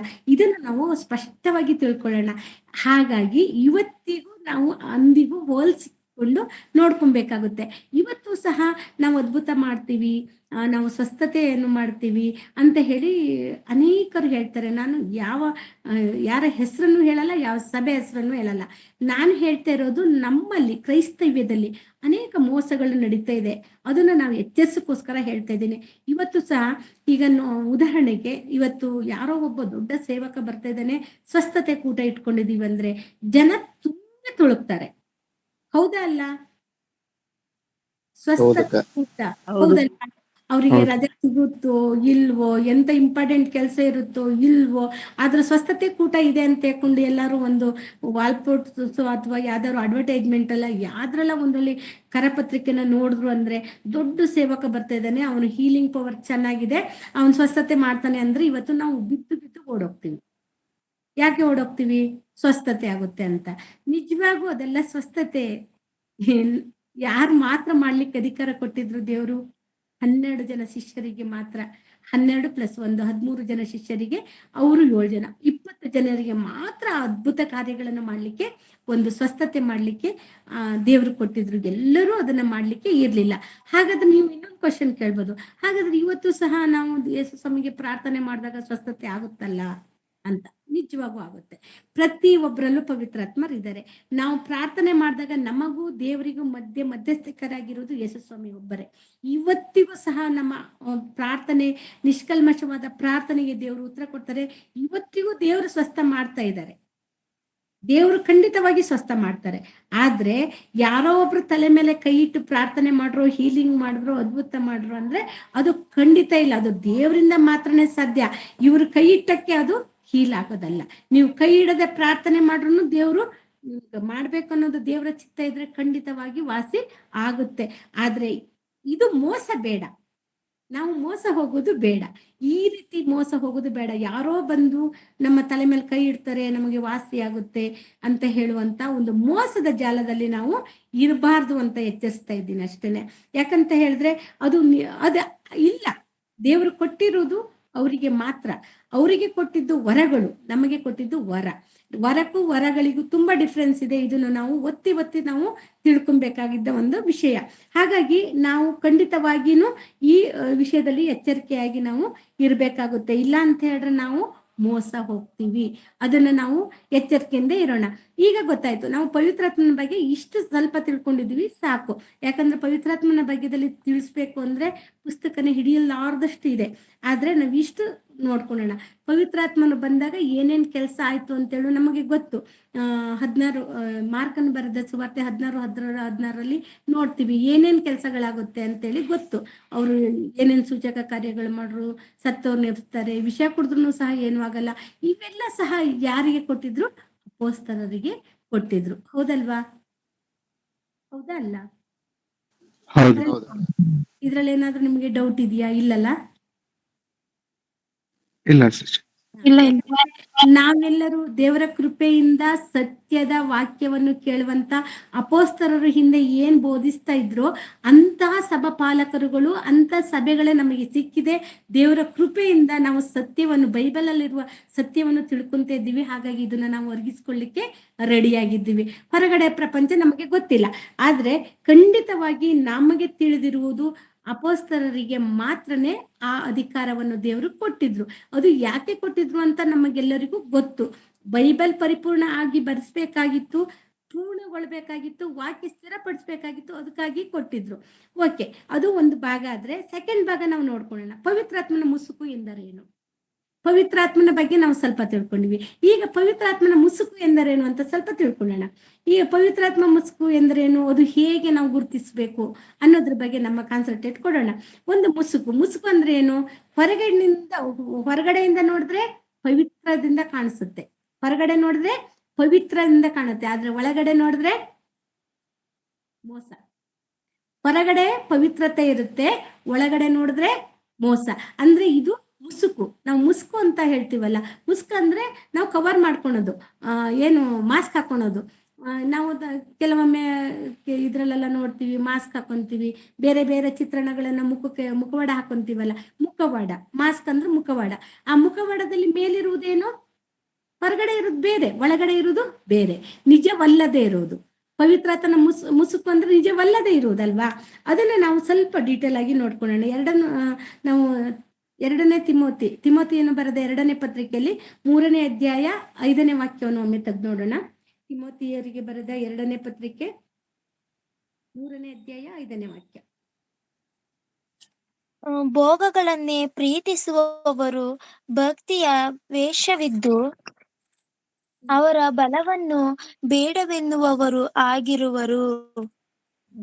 ಇಲ್ಲಿ ನಮಗೆ ಸ್ಪಷ್ಟ ಗೊತ್ತದ, ಅವರು ಭೋಗವನ್ನು ಪ್ರೀತಿಸ್ತಾರೆ, ಹಣವನ್ನು ಪ್ರೀತಿಸ್ತಾರೆ, ಆದ್ರೆ ಭಕ್ತಿ ವೇಷ ಇರುತ್ತೆ, ಆದ್ರೆ ಭಕ್ತಿಯನ್ನು ಬೇಡ ಅಂತಾರೆ. ಅಂದ್ರೆ ಭಕ್ತಿಯ ರೂಪವನ್ನು ಹೊಂದಿರ್ತಾರೆ, ಅದರ ಭಕ್ತಿಯ ಶಕ್ತಿಯನ್ನು ನಿರಾಕರಿಸ್ತಾರೆ. ಅಂದ್ರೆ ಅವರಿಗೆ ಈ ಲೋಕದ ಆಸೆಗಳು ಹೆಚ್ಚಾಗಿ ಬೇಕಾಗಿರುತ್ತೆ. ಇಲ್ಲಿ ಪವಿತ್ರಾತ್ಮನ ಮುಸುಕು ಅಂದ್ರೆ ಯಾರ ಮೇಲೆ ದುರಾತ್ಮಗಳು, ಭ್ರಷ್ಟಾತ್ಮಗಳು ಯಾವ ರೀತಿ ಕೆಲಸ ಮಾಡುತ್ತಂದ್ರೆ ಅವರಿಗೆ ಭಕ್ತಿ ವೇಷ ಅಷ್ಟೇನೆ, ಆದ್ರೆ ಒಳಗಡೆ ನೋಡಿದ್ರೆ ಸುಲ್ಕೊಂಡು ಹೋಗುವ ತೋಳಗಳ ಹಾಗೆ ಶಕ್ತಿಯನ್ನು ನಿರಾಕರಿಸ್ತಾರೆ, ಭಕ್ತಿ ವೇಷ ಮಾತ್ರ ಧರಿಸ್ಕೊಂತಾರೆ. ಇವತ್ತಿನ ನಮಗೇನು ಕರೆಕ್ಟ್ 2ನೇ ಕೊರಿಂಥ 11ನೇ ಅಧ್ಯಾಯ 14-15 ನೋಡುವಾಗ ನಮಗೆ ಅದು ಸಂಪೂರ್ಣವಾಗಿ ಗೊತ್ತಾಗುತ್ತೆ, ಯಾವ ರೀತಿ ಭಕ್ತಿ ವೇಷವನ್ನು ಹಾಕಿ ಮೋಸ ಮಾಡ್ತಾರೆ ಅಂತೇಳಿ. ಇವತ್ತಿನ ದಿನಾನು ಅದು ನಡೀತಾ ಇದೆಯಲ್ವಾ? ಇಲ್ವಾ? ಹೌದು. ನಡೀತಾ ಇದೆ. ಯಾಕಂತ ಹೇಳಿದ್ರೆ ನಮಗೆ ಗೊತ್ತು, ಪವಿತ್ರಾತ್ಮ ಬಂದಾಗ ಯಾವ ರೀತಿ ಇರುತ್ತೆ, ಪವಿತ್ರಾತ್ಮ ಯಾವ ರೀತಿ ಇರ್ತಾರೆ, ದುಷ್ಟಾತ್ಮ ಭ್ರಷ್ಟಾತ್ಮ ಯಾವ ರೀತಿ ಇರ್ತಾರೆ ಅನ್ನೋದು ನಾವು ಐಡೆಂಟಿಫೈ ಮಾಡೋದು ತುಂಬಾ ಈಸಿಯಾಗಿ ಮಾಡ್ಬೋದು. ಯಾಕಂದ್ರೆ ನಮಗೆ ವಾಕ್ಯ ಗೊತ್ತಿದ್ರೆ ಮಾತ್ರನೇ ನಾವು ಅದನ್ನ ಮಾಡ್ಲಿಕ್ಕೆ ಸಾಧ್ಯ. ಇವ್ರ ಮುಸುಕು ಅಂದ್ರೆ ಹೇಗಿರುತ್ತೆ ಅಂದ್ರೆ ಪ್ರಾರ್ಥನೆ ಇರುತ್ತೆ, ಬೈಬಲ್ ಮಾತುಗಳು ಇರುತ್ತೆ, ಉಪವಾಸ ಇರುತ್ತೆ, ಆದ್ರೆ ಅಲ್ಲಿ ಯಾವತ್ತು ಯೇಸು ಕ್ರಿಸ್ತರ ಬಗ್ಗೆದಲ್ಲಿ ಆಗಲಿ, ಯೇಸು ಕ್ರಿಸ್ತರ ಆಧಿಪತ್ಯವಾಗ್ಲಿ ಇರೋದಿಲ್ಲ. ಯೇಸು ಕ್ರಿಸ್ತರ ಆಧಿಪತ್ಯ ಇರೋದಿಲ್ಲ, ಪಶ್ಚಾತ್ತಾಪ ಮನೋಭಾವ ಇರೋದಿಲ್ಲ, ಪರಿಶುದ್ಧತೆ ಜೀವನ ಇರೋಲ್ಲ. ಇದು ಭ್ರಷ್ಟಾತ್ಮಗಳಿಗಿರುವಂಥದ್ದು. ಆದ್ರೆ ಪವಿತ್ರಾತ್ಮರು ಬಂದಾಗ ಅಲ್ಲಿ ಯೇಸು ಕ್ರಿಸ್ತರನ್ನು ಮಹಿಮೆ ಪಡಿಸ್ತಾರೆ, ಇನ್ನೊಂದು ಅಲ್ಲಿ ಪರಿಶುದ್ಧತೆ ಇರುತ್ತೆ, ಇನ್ನೊಂದು ನಮಗೆ ಪಶ್ಚಾತ್ತಾಪ ಮನೋಭಾವ. ವಾಕ್ಯವನ್ನು ಕೇಳಿದಾಗ ನಾವೇನಾದ್ರು ತಪ್ಪು ಮಾಡಿದಾಗ ಏನಾಗುತ್ತೆ? ಪಶ್ಚಾತ್ತಾಪದ ಮನೋಭಾವ ನಮ್ಮಲ್ಲಿ ಬರಿಸುತ್ತೆ. ಯಾವುದು? ಪವಿತ್ರಾತ್ಮರು. ಭ್ರಷ್ಟಾತ್ಮ ನಮಗೆ ಪಶ್ಚಾತ್ತಾಪ ಮನೋಭಾವನು ಬರ್ಸಲ್ಲ. ಅದನ್ನ ನಾವು ಯಾವಾಗ್ಲೂ ನೆನ್ಪಿಟ್ಕೊಬೇಕು. ಭ್ರಷ್ಟಾತ್ಮ ಬಂದಿದ್ದಾನೆ, ನಮ್ಮೊಳಗೆ ದುಷ್ಟನಿದ್ದಾನೆ, ದುಷ್ಟನ್ ಮಾತಾಡ್ತಾ ಇದ್ದಾನೆ ಅಂದ್ರೆ ನಮಗೆ ಪಶ್ಚಾತ್ತಾಪ ಮನೋಭಾವ ಖಂಡಿತವಾಗಿ ಬರೋಲ್ಲ. ನಾನೇನು ತಪ್ಪೇ ಮಾಡಿಲ್ಲ, ನಂದು ಕರೆಕ್ಟ್, ನಾನ್ ಹೇಳೋದೇ ಕರೆಕ್ಟ್. ಒಂದು ಉದಾಹರಣೆ ನೆನಪಿಗೆ ಬರ್ತಾ ಇದೆ. ಒಬ್ರು ಸಹೋದರಿ ಕೇಳಿದ್ದು, ಅವರಿಗೆ ಕಷ್ಟ ಇತ್ತಂತೆ, ಎಲ್ಲರ ಹತ್ರ ಹೋಗಿ ಸಹಾಯ ಕೇಳಿದ್ರಂತೆ. ಬಟ್ ಅವರಿಗೆ ಯಾರು ಸಹಾಯ ಮಾಡಲ್ದಾಗ, ಹೆಸರು ಹೇಳಲ್ಲ, ಅವ್ರಿಗೆ ಯಾರು ಸಹಾಯ ಮಾಡಲ್ದಾಗ ಅವ್ರು ಏನ್ ಮಾಡಿದ್ರಂತಂದ್ರೆ, ಅವ್ರ ತಾಯಿ ಅನಾರೋಗ್ಯ ಇತ್ತು ಅಂತೇಳಿ ಕಳ್ತನ ಮಾಡಿದ್ರಂತೆ. ಕಳ್ತನ ಮಾಡಿ ತಾಯಿಗೆ ಟ್ರೀಟ್ಮೆಂಟ್ ಕೊಟ್ರಂತೆ. ಅವರು ದೀಕ್ಷಾ ಸ್ನಾನ ತಗೊಂಡು ಅಂತ ವ್ಯಕ್ತಿ, ಒಬ್ರು ಸಿಸ್ಟರ್. ಅವರು ಕೇಳಿದಾಗ ನಾನು ಹೇಳ್ದೆ, ಸಿಸ್ಟರ್ ಇದು ತಪ್ಪಲ್ವಾ? ತಪ್ಪ ಸರಿನಾ ನಿಮ್ ಲೆಕ್ಕದಲ್ಲಿ ಕಳ್ತನ ಮಾಡೋದು? ತಪ್ಪೇ ಅಕ್ಕ. ದೀಕ್ಷಾ ಸ್ನಾನ ತಕೊಂಡ್ರ ಮೇಲೆ ನಾವು ಕಳ್ತನ ಮಾಡ್ಬೋದಾ? ಮಾಡಂಗಿಲ್ಲ ಅಲ್ವಾ? ಮಾಡಂಗಿಲ್ಲ. ಅವರು ಅದನ್ನ ಮಾಡ್ಬಿಟ್ಟು ಅಮ್ಮಂಗೆ ಟ್ರೀಟ್ಮೆಂಟ್ ಮಾಡಂತೆ. ಅದು ತಪ್ಪು, ನಿಮ್ಗೆ ಅದು ಪಶ್ಚಾತ್ತಾಪ ಬಂದಿಲ್ವಾ ಅಂದ್ರೆ ಅವ್ರು ಏನಂತಾರೆ ಗೊತ್ತಾ, ನಾನು ಕೆಟ್ಟದ್ದು ಉಪಯೋಗಿಸಿಲ್ಲಪ್ಪ, ನಾನ್ ನಮ್ಮ ಅಮ್ಮನ ಟ್ರೀಟ್ಮೆಂಟಿಗೋಸ್ಕರ ಕಳ್ತನ ಮಾಡಿದೆ, ಯಾರು ಸಹಾಯ ಮಾಡಿಲ್ಲ. ನಾನು ಅದಕ್ಕೆ ಹೇಳ್ದೆ, ದೇವ್ರ ಹತ್ರ ಕ್ಷಮಾಪಣೆ ಕೇಳಿ, ಅದು ತಪ್ಪೆಯ. ನೀವು ದೇವ್ರು ಹೇಳಿಲ್ವಲ್ಲ ಕಳ್ತನ ಮಾಡಿ ಅಂತೇಳಿ. ಆಯುಷ್ಯ ಕೊಟ್ಟವನು ದೇವ್ರಲ್ವಾ? ಬದುಕಿಸುವುದು ಸಾಯಿಸುವುದು ಎರಡು ದೇವ್ರ ಕೈಯಲ್ಲಿದೆಯಲ್ಲ. ನೀವು ಆ ತರದ್ ನಿರ್ಧಾರ ಮಾಡಿದ್ದು ತಪ್ಪಲ್ವಾ? ಪ್ರಾರ್ಥನೆ ಮಾಡ್ಬೋದಾಗಿತ್ತು, ಕೇಳ್ಬೋದಿತ್ತು. ಭಿಕ್ಷೆ ಬೇಡ್ರು ತಪ್ಪಿಲ್ಲ, ನೀವು ಕಳ್ತನ ಮಾಡಿದ್ದು ತಪ್ಪಲ್ವಾ ಅಂದ್ರೆ ಅವ್ರು ಒಪ್ಕೊಳಕ್ಕೆ ರೆಡಿ ಇಲ್ಲ. ಅವ್ರು ಏನಂತಾರೆ ಗೊತ್ತಾ, ಇಲ್ಲ ನಾನ್ ಮಾಡಿದ್ದು ಕರೆಕ್ಟ್, ನಾನ್ ಯಾಕೆ ಪಶ್ಚಾತ್ತಾಪ ಪಡ್ಬೇಕು? ಆದ್ರೆ ಅದು ಯಾರಿಂದ ಅದು ಪ್ರೇರಿತ ಆಗ್ತಾ ಇದೆ ಹಂಗಂದ್ರೆ, ಭ್ರಷ್ಟ ಆತ್ಮನಿಂದ ಪ್ರೇರಿತ ಆಗಿದ್ದು. ನೀನ್ ಮಾಡಿದ್ದು ತಪ್ಪೇ ಅಲ್ಲ, ನೀನು ಅಮ್ಮನ ಉಳ್ಸಕ್ಕೋಸ್ಕರ ಕಳ್ತನ ಮಾಡಿದೀಯ. ಈ ರೀತಿ ಸಪೋರ್ಟ್ ಮಾಡೋದು ಯಾವುದು? ಭ್ರಷ್ಟ ಆತ್ಮ. ಈ ರೀತಿ ಸಪೋರ್ಟ್ ಮಾಡೋದು ಪವಿತ್ರಾತ್ಮ ಅಲ್ಲ. ಪವಿತ್ರಾತ್ಮರು ಏನಾದ್ರು ಮಾಡಿದ್ರೆ, ಒಂದು ವೇಳೆ ಅವರು ತಪ್ಪೇ ಮಾಡಿದ್ದಾರೆ, ಆದ್ರೆ ಅದು ತಪ್ಪು ಅಂತ ಗೊತ್ತಾಗಿ ಪಶ್ಚಾತ್ತಾಪ ಪಟ್ಟು ದೇವರಲ್ಲಿ ಕ್ಷಮೆ ಕೇಳ್ತಿದ್ರಲ್ವಾ? ಆದ್ರೆ ಅವರು ಕೇಳಿಲ್ಲ. ಕ್ಷಮೆ ಕೇಳಿಲ್ಲ ಅಂದ್ರೆ ಇಲ್ಲಿ ಯಾರು ಕೆಲಸ ಮಾಡ್ತಾ ಇದ್ದಾರೆ? ಭ್ರಷ್ಟಾತ್ಮ ಕೆಲಸ ಮಾಡ್ತಾ ಇದ್ದಾರೆ, ಪವಿತ್ರಾತ್ಮ ಕೆಲಸ ಮಾಡ್ತಾ ಇಲ್ಲ. ಯಾಕಂದ್ರೆ ನೆನಪಿ ಬಂತು, ಹಾಗಾಗಿ ನಾನು ಅದು ನಿನ್ನೆನೆ ಈ ಪಾಠಕ್ಕೆ ಪ್ರಿಪೇರ್ ಆಗುವಂತ ಸಮಯದಲ್ಲೇ ಯಾರೋ ಒಬ್ರು ಫೋನ್ ಮಾಡಿ ಕೇಳಿದ್ರು, ಹಾಗಾಗಿ ಇದನ್ನ ನಾನು ಹೇಳ್ಬೇಕಾಗಿ ಬಂತು. ಓಕೆ, ಅಂದ್ರೆ ಪವಿತ್ರಾತ್ಮರು ಮಾಡುವಂತ ಕಾರ್ಯಗಳು ಬೇರೆ, ಪವಿತ್ರಾತ್ಮರ ಮುಸುಕಿನಲ್ಲಿ ಭ್ರಷ್ಟಾತ್ಮ ಮಾಡುವ ಕಾರ್ಯಗಳು ಬೇರೆ. ಭ್ರಷ್ಟಾತ್ಮ ನಮ್ಮೊಳಗೆ ಇದ್ದಾಗ, ಅವರು ಪ್ರೇರಣೆ ಮಾಡುವಾಗ ನಮಗೆ ಪಶ್ಚಾತ್ತಾಪ ಮನೋಭಾವನೆ ಬರಲ್ಲ. ಪಶ್ಚಾತ್ತಾಪ ಮನೋಭಾವನೆ ಇಲ್ಲ ಅಂದ್ರೆ ನಾವು ಕ್ಷಮಾಪಣೆ ಕೇಳಲಿಕ್ಕೆ ಸಾಧ್ಯ ಇಲ್ಲ, ದೇವರು ನಮ್ಮನ್ನು ಕ್ಷಮಿಸ್ಲಿಕ್ಕೂ ಸಾಧ್ಯ ಇಲ್ಲ. ಹಾಗಾಗಿ ನಮ್ಮನ್ನ ನಾವು ಹೆಚ್ಚಿಸಿಕೊಳ್ಳುವಂಥದ್ದು ಇರಬಾರ್ದು.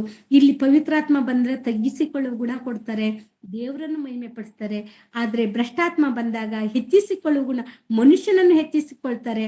ಇಲ್ಲಿ ಪಶ್ಚಾತ್ತಾಪದ ಆತ್ಮ ನಮ್ಮಲ್ಲಿ ಇರಲ್ಲ. ಹಾಗಾಗಿ ನಾವು ಎಚ್ಚರಿಕೆಯಿಂದ ಇರಬೇಕು. ಅದೇ ರೀತಿಯಾಗಿ 1ನೇ ಯೋಹಾನ 4ನೇ ಅಧ್ಯಾಯ 1-3 ವಾಕ್ಯವನ್ನು ನೋಡೋಣ. ಯೋಹನನ್ ಬರೆದ ಸುವಾರ್ತೆ ಅಲ್ಲ, 1ನೇ ಯೋಹಾನ 4ನೇ ಅಧ್ಯಾಯ 1-3. ಪ್ರಿಯರೇ, ಅನೇಕ ಮಂದಿ ಸುಳ್ಳು ಪ್ರವಾದಿಗಳು ಲೋಕದೊಳಗೆ ಬಂದಿರುವುದರಿಂದ ನೀವು ಆತ್ಮದ ಎಲ್ಲಾ ನುಡಿಗಳನ್ನು ನಂಬದೆ, ಆಯಾ ನುಡಿಗಳು ದೇವರಿಂದ ಪ್ರೇರಿತವಾದವುಗಳೋ ಅಲ್ಲವೋ ಎಂದು ಅವುಗಳನ್ನು ಪರೀಕ್ಷಿಸಬೇಕು. ಪ್ರೇರಿಸುವಂತವನು ದೇವರ ಆತ್ಮನೇ ಎಂದು ತಿಳುಕೊಳ್ಳುವುದಕ್ಕೆ ಲಕ್ಷಣವೇನೆಂದರೆ, ಮನುಷ್ಯನಾಗಿ ಬಂದ ಯೇಸು ಕ್ರಿಸ್ತನನ್ನು ಒಪ್ಪಿಕೊಳ್ಳುವ ಆತ್ಮವು ದೇವರಿಂದ ಪ್ರೇರಿತವಾದದ್ದು. ಯೇಸುವನ್ನು ಒಪ್ಪದೇ ಇರುವ ಆತ್ಮವು ದೇವರಿಂದ ಪ್ರೇರಿತವಾದದ್ದಲ್ಲ, ಅದು ಕ್ರಿಸ್ತ ವಿರೋಧಿಯ ಆತ್ಮವಾಗಿದೆ. ಅದು ಬರುವುದೆಂಬುದನ್ನು ನೀವು ಕೇಳಿದ್ದೀರಲ್ಲ, ಈಗಲೂ ಲೋಕದಲ್ಲಿ ಅದೇ. Thank you sister. ಇಲ್ಲಿ ಸ್ಪಷ್ಟವಾಗಿ ಭಕ್ತರಾದ ಶಿಷ್ಯರಾದ ಯೋಹಾನರು ಬರ್ಸ್ತಾ ಇದ್ದಾರೆ, ಸ್ಪಷ್ಟವಾಗಿ ಬರ್ಸ್ತಾ ಇದ್ದಾರೆ. ಇಲ್ಲಿ ಏನು ಮುಚ್ಚುಮರೆ ಏನು ಇಲ್ಲ. ನೋಡಿ ಪ್ರಿಯರೇ, ಅನೇಕ ಮಂದಿ ಸುಳ್ಳು ಪ್ರವಾದಿಗಳು ಲೋಕದೊಳಗೆ ಬಂದಿರುವುದರಿಂದ ನೀವು ಆತ್ಮದ ಎಲ್ಲಾ ನುಡಿಗಳನ್ನು ನಂಬದೆ, ಆಯಾ ನುಡಿಗಳು ದೇವರಿಂದ ಪ್ರೇರೇಪಿತವಾದವುಗಳೋ ಅಲ್ಲವೋ ಎಂದು ಅವುಗಳನ್ನು ಪರೀಕ್ಷಿಸಬೇಕು. ನಾವು ವಾಕ್ಯಗಳನ್ನು, ಬೈಬಲ್ ಅನ್ನು ಪರೀಕ್ಷಿಸಬೇಕು. ವಾಕ್ಯಗಳನ್ನು ಪರೀಕ್ಷಿಸದೆ ಹೋದ್ರೆ, ನಾವು ಬೈಬಲ್ ಅನ್ನು ಪರೀಕ್ಷಿಸದೆ ಹೋದ್ರೆ, ಪರಿಶೀಲನೆ ಮಾಡದೆ ಹೋದ್ರೆ ನಾವು ಮೋಸ ಹೋಗ್ತೀವಿ. ಪ್ರೇರೇಪಿಸುವಂಥದ್ದು ನೋಡಿ, ಪ್ರೇರೇಪಿಸುವಂತಹವನು ದೇವರ ಆತ್ಮನೇ ಎಂದು ತಿಳಿದುಕೊಳ್ಳುವುದಕ್ಕೆ ಲಕ್ಷಣವೇನೆಂದರೆ, ಮನುಷ್ಯನಾಗಿ ಬಂದ ಯೇಸು ಕ್ರಿಸ್ತನನ್ನು ಒಪ್ಪಿಕೊಳ್ಳುವ ಆತ್ಮ ದೇವರಿಂದ ಪ್ರೇರಿತವಾಗಿದ್ದು. ಯಾರು ಯೇಸು ಕ್ರಿಸ್ತರನ್ನು ಒಪ್ಪಿಕೊಳ್ತಾರೋ, ಯಾರು ಯೇಸು ಕ್ರಿಸ್ತರನ್ನು ನಂಬ್ಕೊಂತಾರೋ ಅವರು ಖಂಡಿತವಾಗಿ ಯೇಸು ಕ್ರಿಸ್ತನನ್ನು ಒಪ್ಪಿಕೊಳ್ಳುವ ಆತ್ಮ ಇದ್ರೆ ಅದು ಪರಿಶುದ್ಧ ಆತ್ಮನ ಕೆಲಸ. ಯಾರು ಯೇಸು ಕ್ರಿಸ್ತರನಿಗೆ ವಿರೋಧವಾಗಿ ಅಂದ್ರೆ ವಾಕ್ಯಕ್ಕೆ ವಿರೋಧವಾಗಿ ಮಾತಾಡ್ತಾರೋ ಅದು ಖಂಡಿತವಾಗಿ ಪರಿಶುದ್ಧ ಆತ್ಮ ಅಲ್ಲ. ಇಲ್ಲಿ ನೋಡಿ, ಯೇಸುವನ್ನು ಒಪ್ಪದೇ ಇರುವ ಆತ್ಮವು ದೇವರಿಂದ ಪ್ರೇರೇಪಿತವಾದದ್ದಲ್ಲ. ಯೇಸು ಕ್ರಿಸ್ತನನ್ನು ಒಪ್ಪದೇ ಇರುವ ಆತ್ಮ ಖಂಡಿತವಾಗಿ ದೇವರಿಂದ ಬಂದಿದ್ದಲ್ಲ, ಅದು ಕ್ರಿಸ್ತ ವಿರೋಧಿಯ ಆತ್ಮವಾಗಿದೆ. ಅಂದ್ರೆ ಭ್ರಷ್ಟಾತ್ಮವಾಗಿದೆ. ಕ್ರಿಸ್ತ ವಿರೋಧಿಯ ಆತ್ಮ ಭ್ರಷ್ಟಾತ್ಮ. ಆತನು ಭ್ರಷ್ಟನಾಗಿದ್ದಾನೆ. ಅದು ಬರುವುದನ್ನು ನೀವು ಕೇಳಿದ್ದರಲ್ಲ. ಕ್ರಿಸ್ತ ವಿರೋಧಿ ಬರ್ತಾನೆ ಅನ್ನೋದು ಕೇಳಿದಿರಲ್ಲ, ಈಗಾಗಲೇ ಬಂದಿದೆ. ಅಂದ್ರೆ 1ನೇ ಶತಮಾನದಲ್ಲಿ ಯೋಹಾನರು ಈ ವಾಕ್ಯವನ್ನು ಬರೆಯುವ ಸಮಯದಲ್ಲೇ ಕ್ರಿಸ್ತ ವಿರೋಧಿಗಳು ಬಂದಿದ್ರು. ಭ್ರಷ್ಟಾತ್ಮಗಳು ಲೋಕದಲ್ಲಿ ಇದ್ದು ಈಗಲೂ ಲೋಕದಲ್ಲಿ ಇದೆ. ನೋಡಿ, ಈಗಲೂ ಲೋಕದಲ್ಲಿದೆ. ಬರ್ತವೆ ಅಂತ ಕೇಳಿದಿರಲ್ಲ, ಈಗನೂ ಲೋಕದಲ್ಲಿದೆ ಅಂತ ಆಗನೇ ಬರ್ಸಿದ್ದಾರೆ. 2000 ವರ್ಷದ ಹಿಂದೆನೆ ಈ ದುಷ್ಟನ ಕಾರ್ಯಕ್ರಮಗಳು ಸ್ಟಾರ್ಟ್ ಆಗಿದೆ. ಜೋರಾಗಿ ಸ್ಟಾರ್ಟ್ ಆಗಿದೆ. ಮೊದ್ಲಾಗನು ಇತ್ತು, ಆದ್ರೆ ಈಗ ಜೋರಾಗಿ ಅದು ನಮಗೆ ಹಳ ಒಡಂಬಡಿಕೆಯಲ್ಲೂ ಕಾಣುತ್ತಾನೆ ದುಷ್ಟನ ಕಾರ್ಯಕ್ರಮಗಳು. ಆದ್ರೆ ಇಲ್ಲಿ ಸ್ಪಷ್ಟವಾಗಿ ಬರ್ಸಿದ್ದಾರೆ. ಕ್ರಿಸ್ತ ವಿರೋಧಿಯ ಕಾರ್ಯಗಳು ಸ್ಪಷ್ಟವಾಗಿ ಎದ್ದು ಕಾಣ್ತಾ ಇದ್ದಾವೆ. ಯಾರು ದೇವರ ಆತ್ಮಕ್ಕೆ ವಿರೋಧವಾಗಿ ಮಾತಾಡ್ತಾರೋ ಅದು ಭ್ರಷ್ಟಾತ್ಮಗಳು. ಅದಂತೂ ಖಂಡಿತವಾಗಿ ಯೇಸು ಕ್ರಿಸ್ತರನಿಗೆ ವಿರೋಧವಾಗಿ, ವಾಕ್ಯಕ್ಕೆ ವಿರೋಧವಾಗಿ. ಯೇಸು ಕ್ರಿಸ್ತರಂದ್ರೆ ವಾಕ್ಯ ಅಂದ್ರೆ ಯೇಸು ಕ್ರಿಸ್ತರು, ನಮಗೆ ಚೆನ್ನಾಗಿ ಗೊತ್ತು.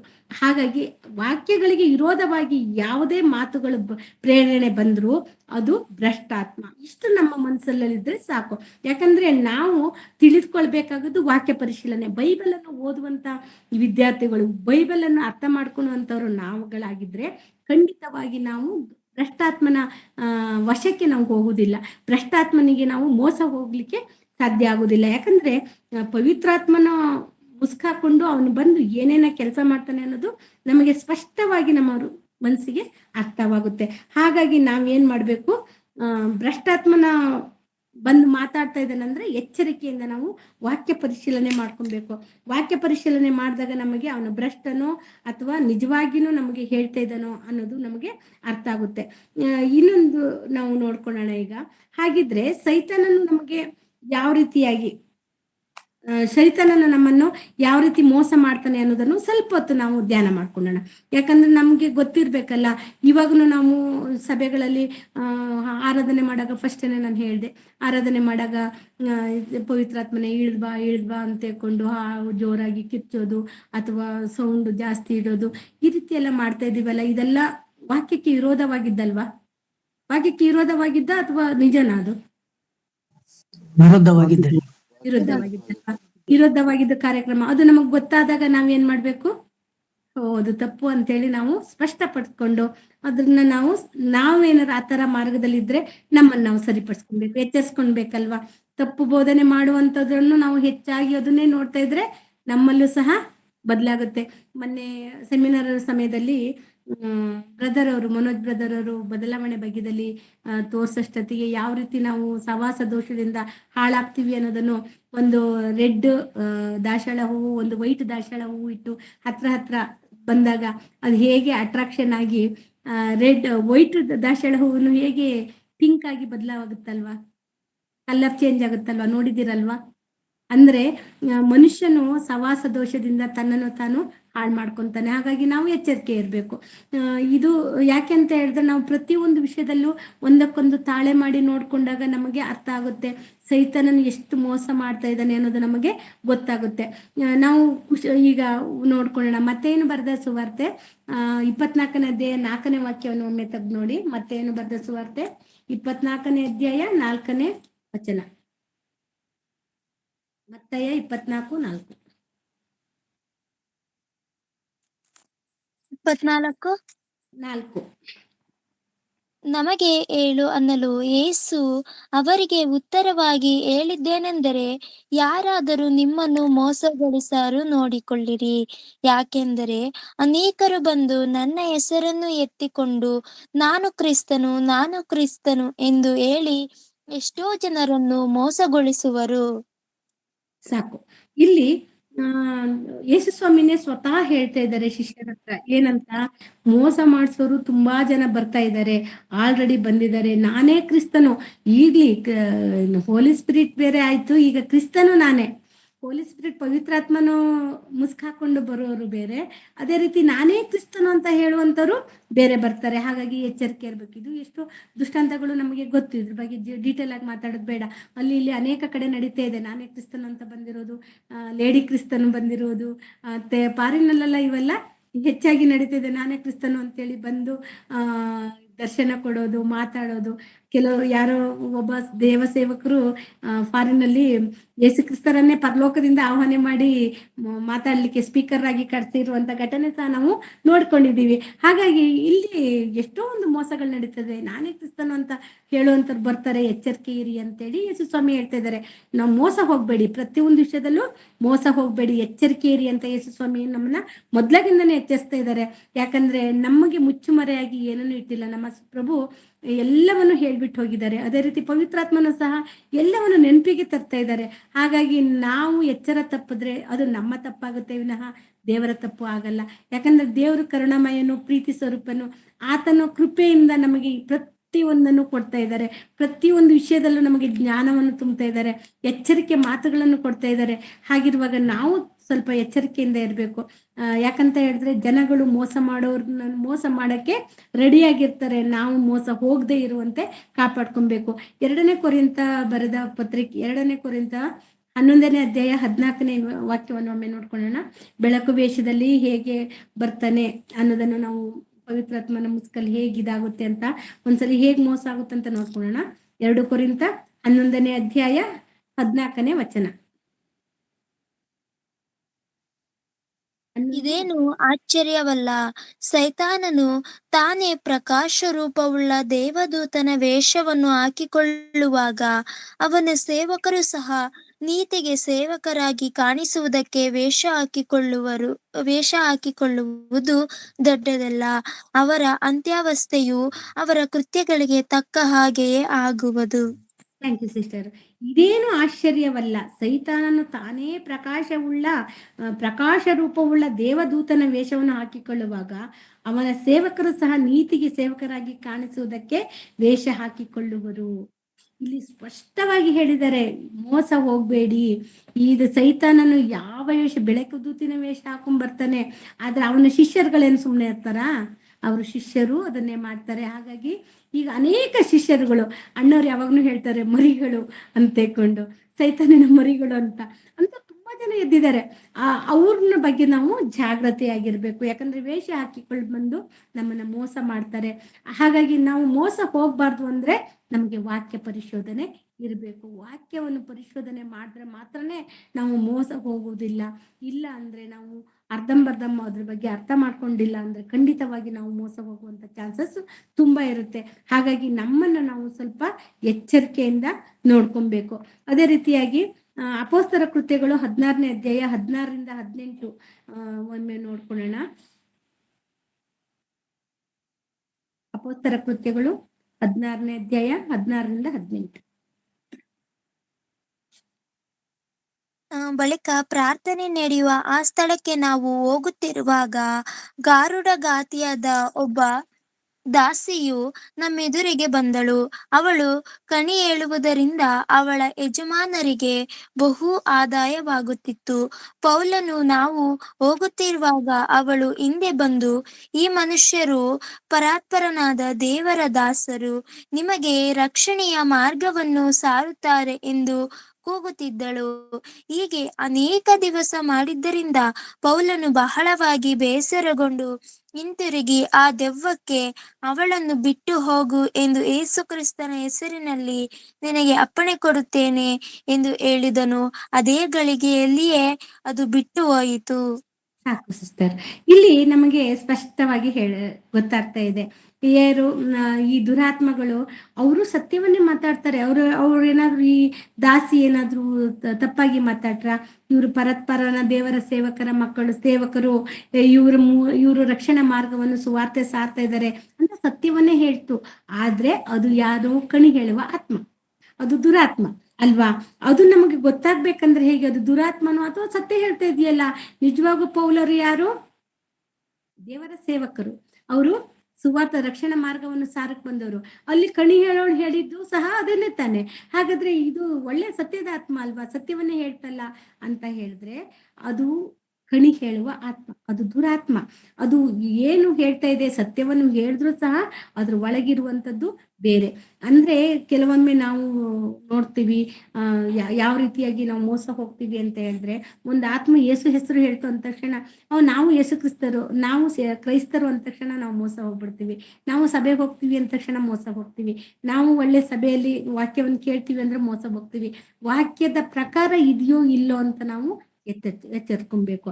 ಅವರು ಹೇಳ್ತಾ ಇರೋದು ಸರಿಯೋ, ಸತ್ಯವಾದ ಆತ್ಮನೋ ಅಥವಾ ದುರಾತ್ಮನೋ ಅನ್ನೋದು ನಾವು ಪರಿಶೀಲನೆ ಮಾಡಿ ತಿಳ್ಕೊಬೇಕಾಗುತ್ತೆ. ಅಲ್ಲಿ ಪೌಲನಿಗೆ ಕಿರಿಕಿರಿ ಆದ ತಕ್ಷಣ ಏನ್ ಮಾಡ್ತಾರೆ, ಗದರ್ಸ್ ತಕ್ಷಣ ಅದು ಬಿಟ್ಟು ಹೋಗುತ್ತೆ. ಅಲ್ಲಿ ದುರಾತ್ಮ ಇದ್ದಿದ್ದು, ಅದು ಸತ್ಯದ ಆತ್ಮ ಅಲ್ಲ. ಹಾಗಾಗಿ ನಾವು ಕೆಲವೊಮ್ಮೆ ಅದನ್ನ ಕೂಲಂಕುಷವಾಗಿ ಅಬ್ಸರ್ವ್ ಮಾಡಿದ್ರೆ ಮಾತ್ರ ನಮಗೆ ಅರ್ಥ ಆಗುತ್ತೆ. ಇನ್ನೊಂದು ಮತ್ತೇನು ಬರೆದ ಸುವಾರ್ತೆ 7ನೇ ಅಧ್ಯಾಯ 15ನೇ ವಾಕ್ಯವನ್ನು ತೆಗೆದು ನೋಡೋಣ. ಮತ್ತೇನು ಬರೆದ ಸುವಾರ್ತೆ 7ನೇ ಅಧ್ಯಾಯ 15ನೇ ವಚನ. ಸುಳ್ಳು ಪ್ರವಾದಿಗಳ ವಿಷಯದಲ್ಲಿ ಎಚ್ಚರವಾಗಿರ್ರಿ.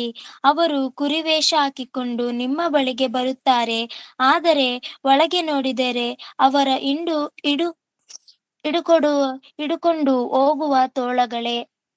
ಸರಿ, ಅವರ ಫಲಗಳಿಂದ ನಾವು ತಿಳ್ಕೊಳ್ಬಹುದು ಅಂತೇಳಿ ಹೇಳ್ತಾರೆ. ಅಂದ್ರೆ ಸುಳ್ಳು ಕುರಿ ವೇಷ ಹಾಕೊಂಡ್ಬರುವಂತ ಬೋಧಕರು ತುಂಬಾ ಜನ ಇರ್ತಾರೆ. ಅಂದ್ರೆ ಸುಳ್ಳು ಪ್ರವಾದಿಗಳ ವಿಷಯದಲ್ಲಿ ಎಚ್ಚರಿಕೆ ಆಗಿರಿ. ಅವರು ಕುರಿವೇಷ ಹಾಕಿಕೊಂಡು ನಿಮ್ಮ ಬಳಿಗೆ ಬರುತ್ತಾರೆ, ಆದರೆ ಒಳಗೆ ನೋಡಿದರೆ ಅವರು ಹಿಡ್ಕೊಂಡು ಹೋಗುವ ತೋಳಗಳೇ.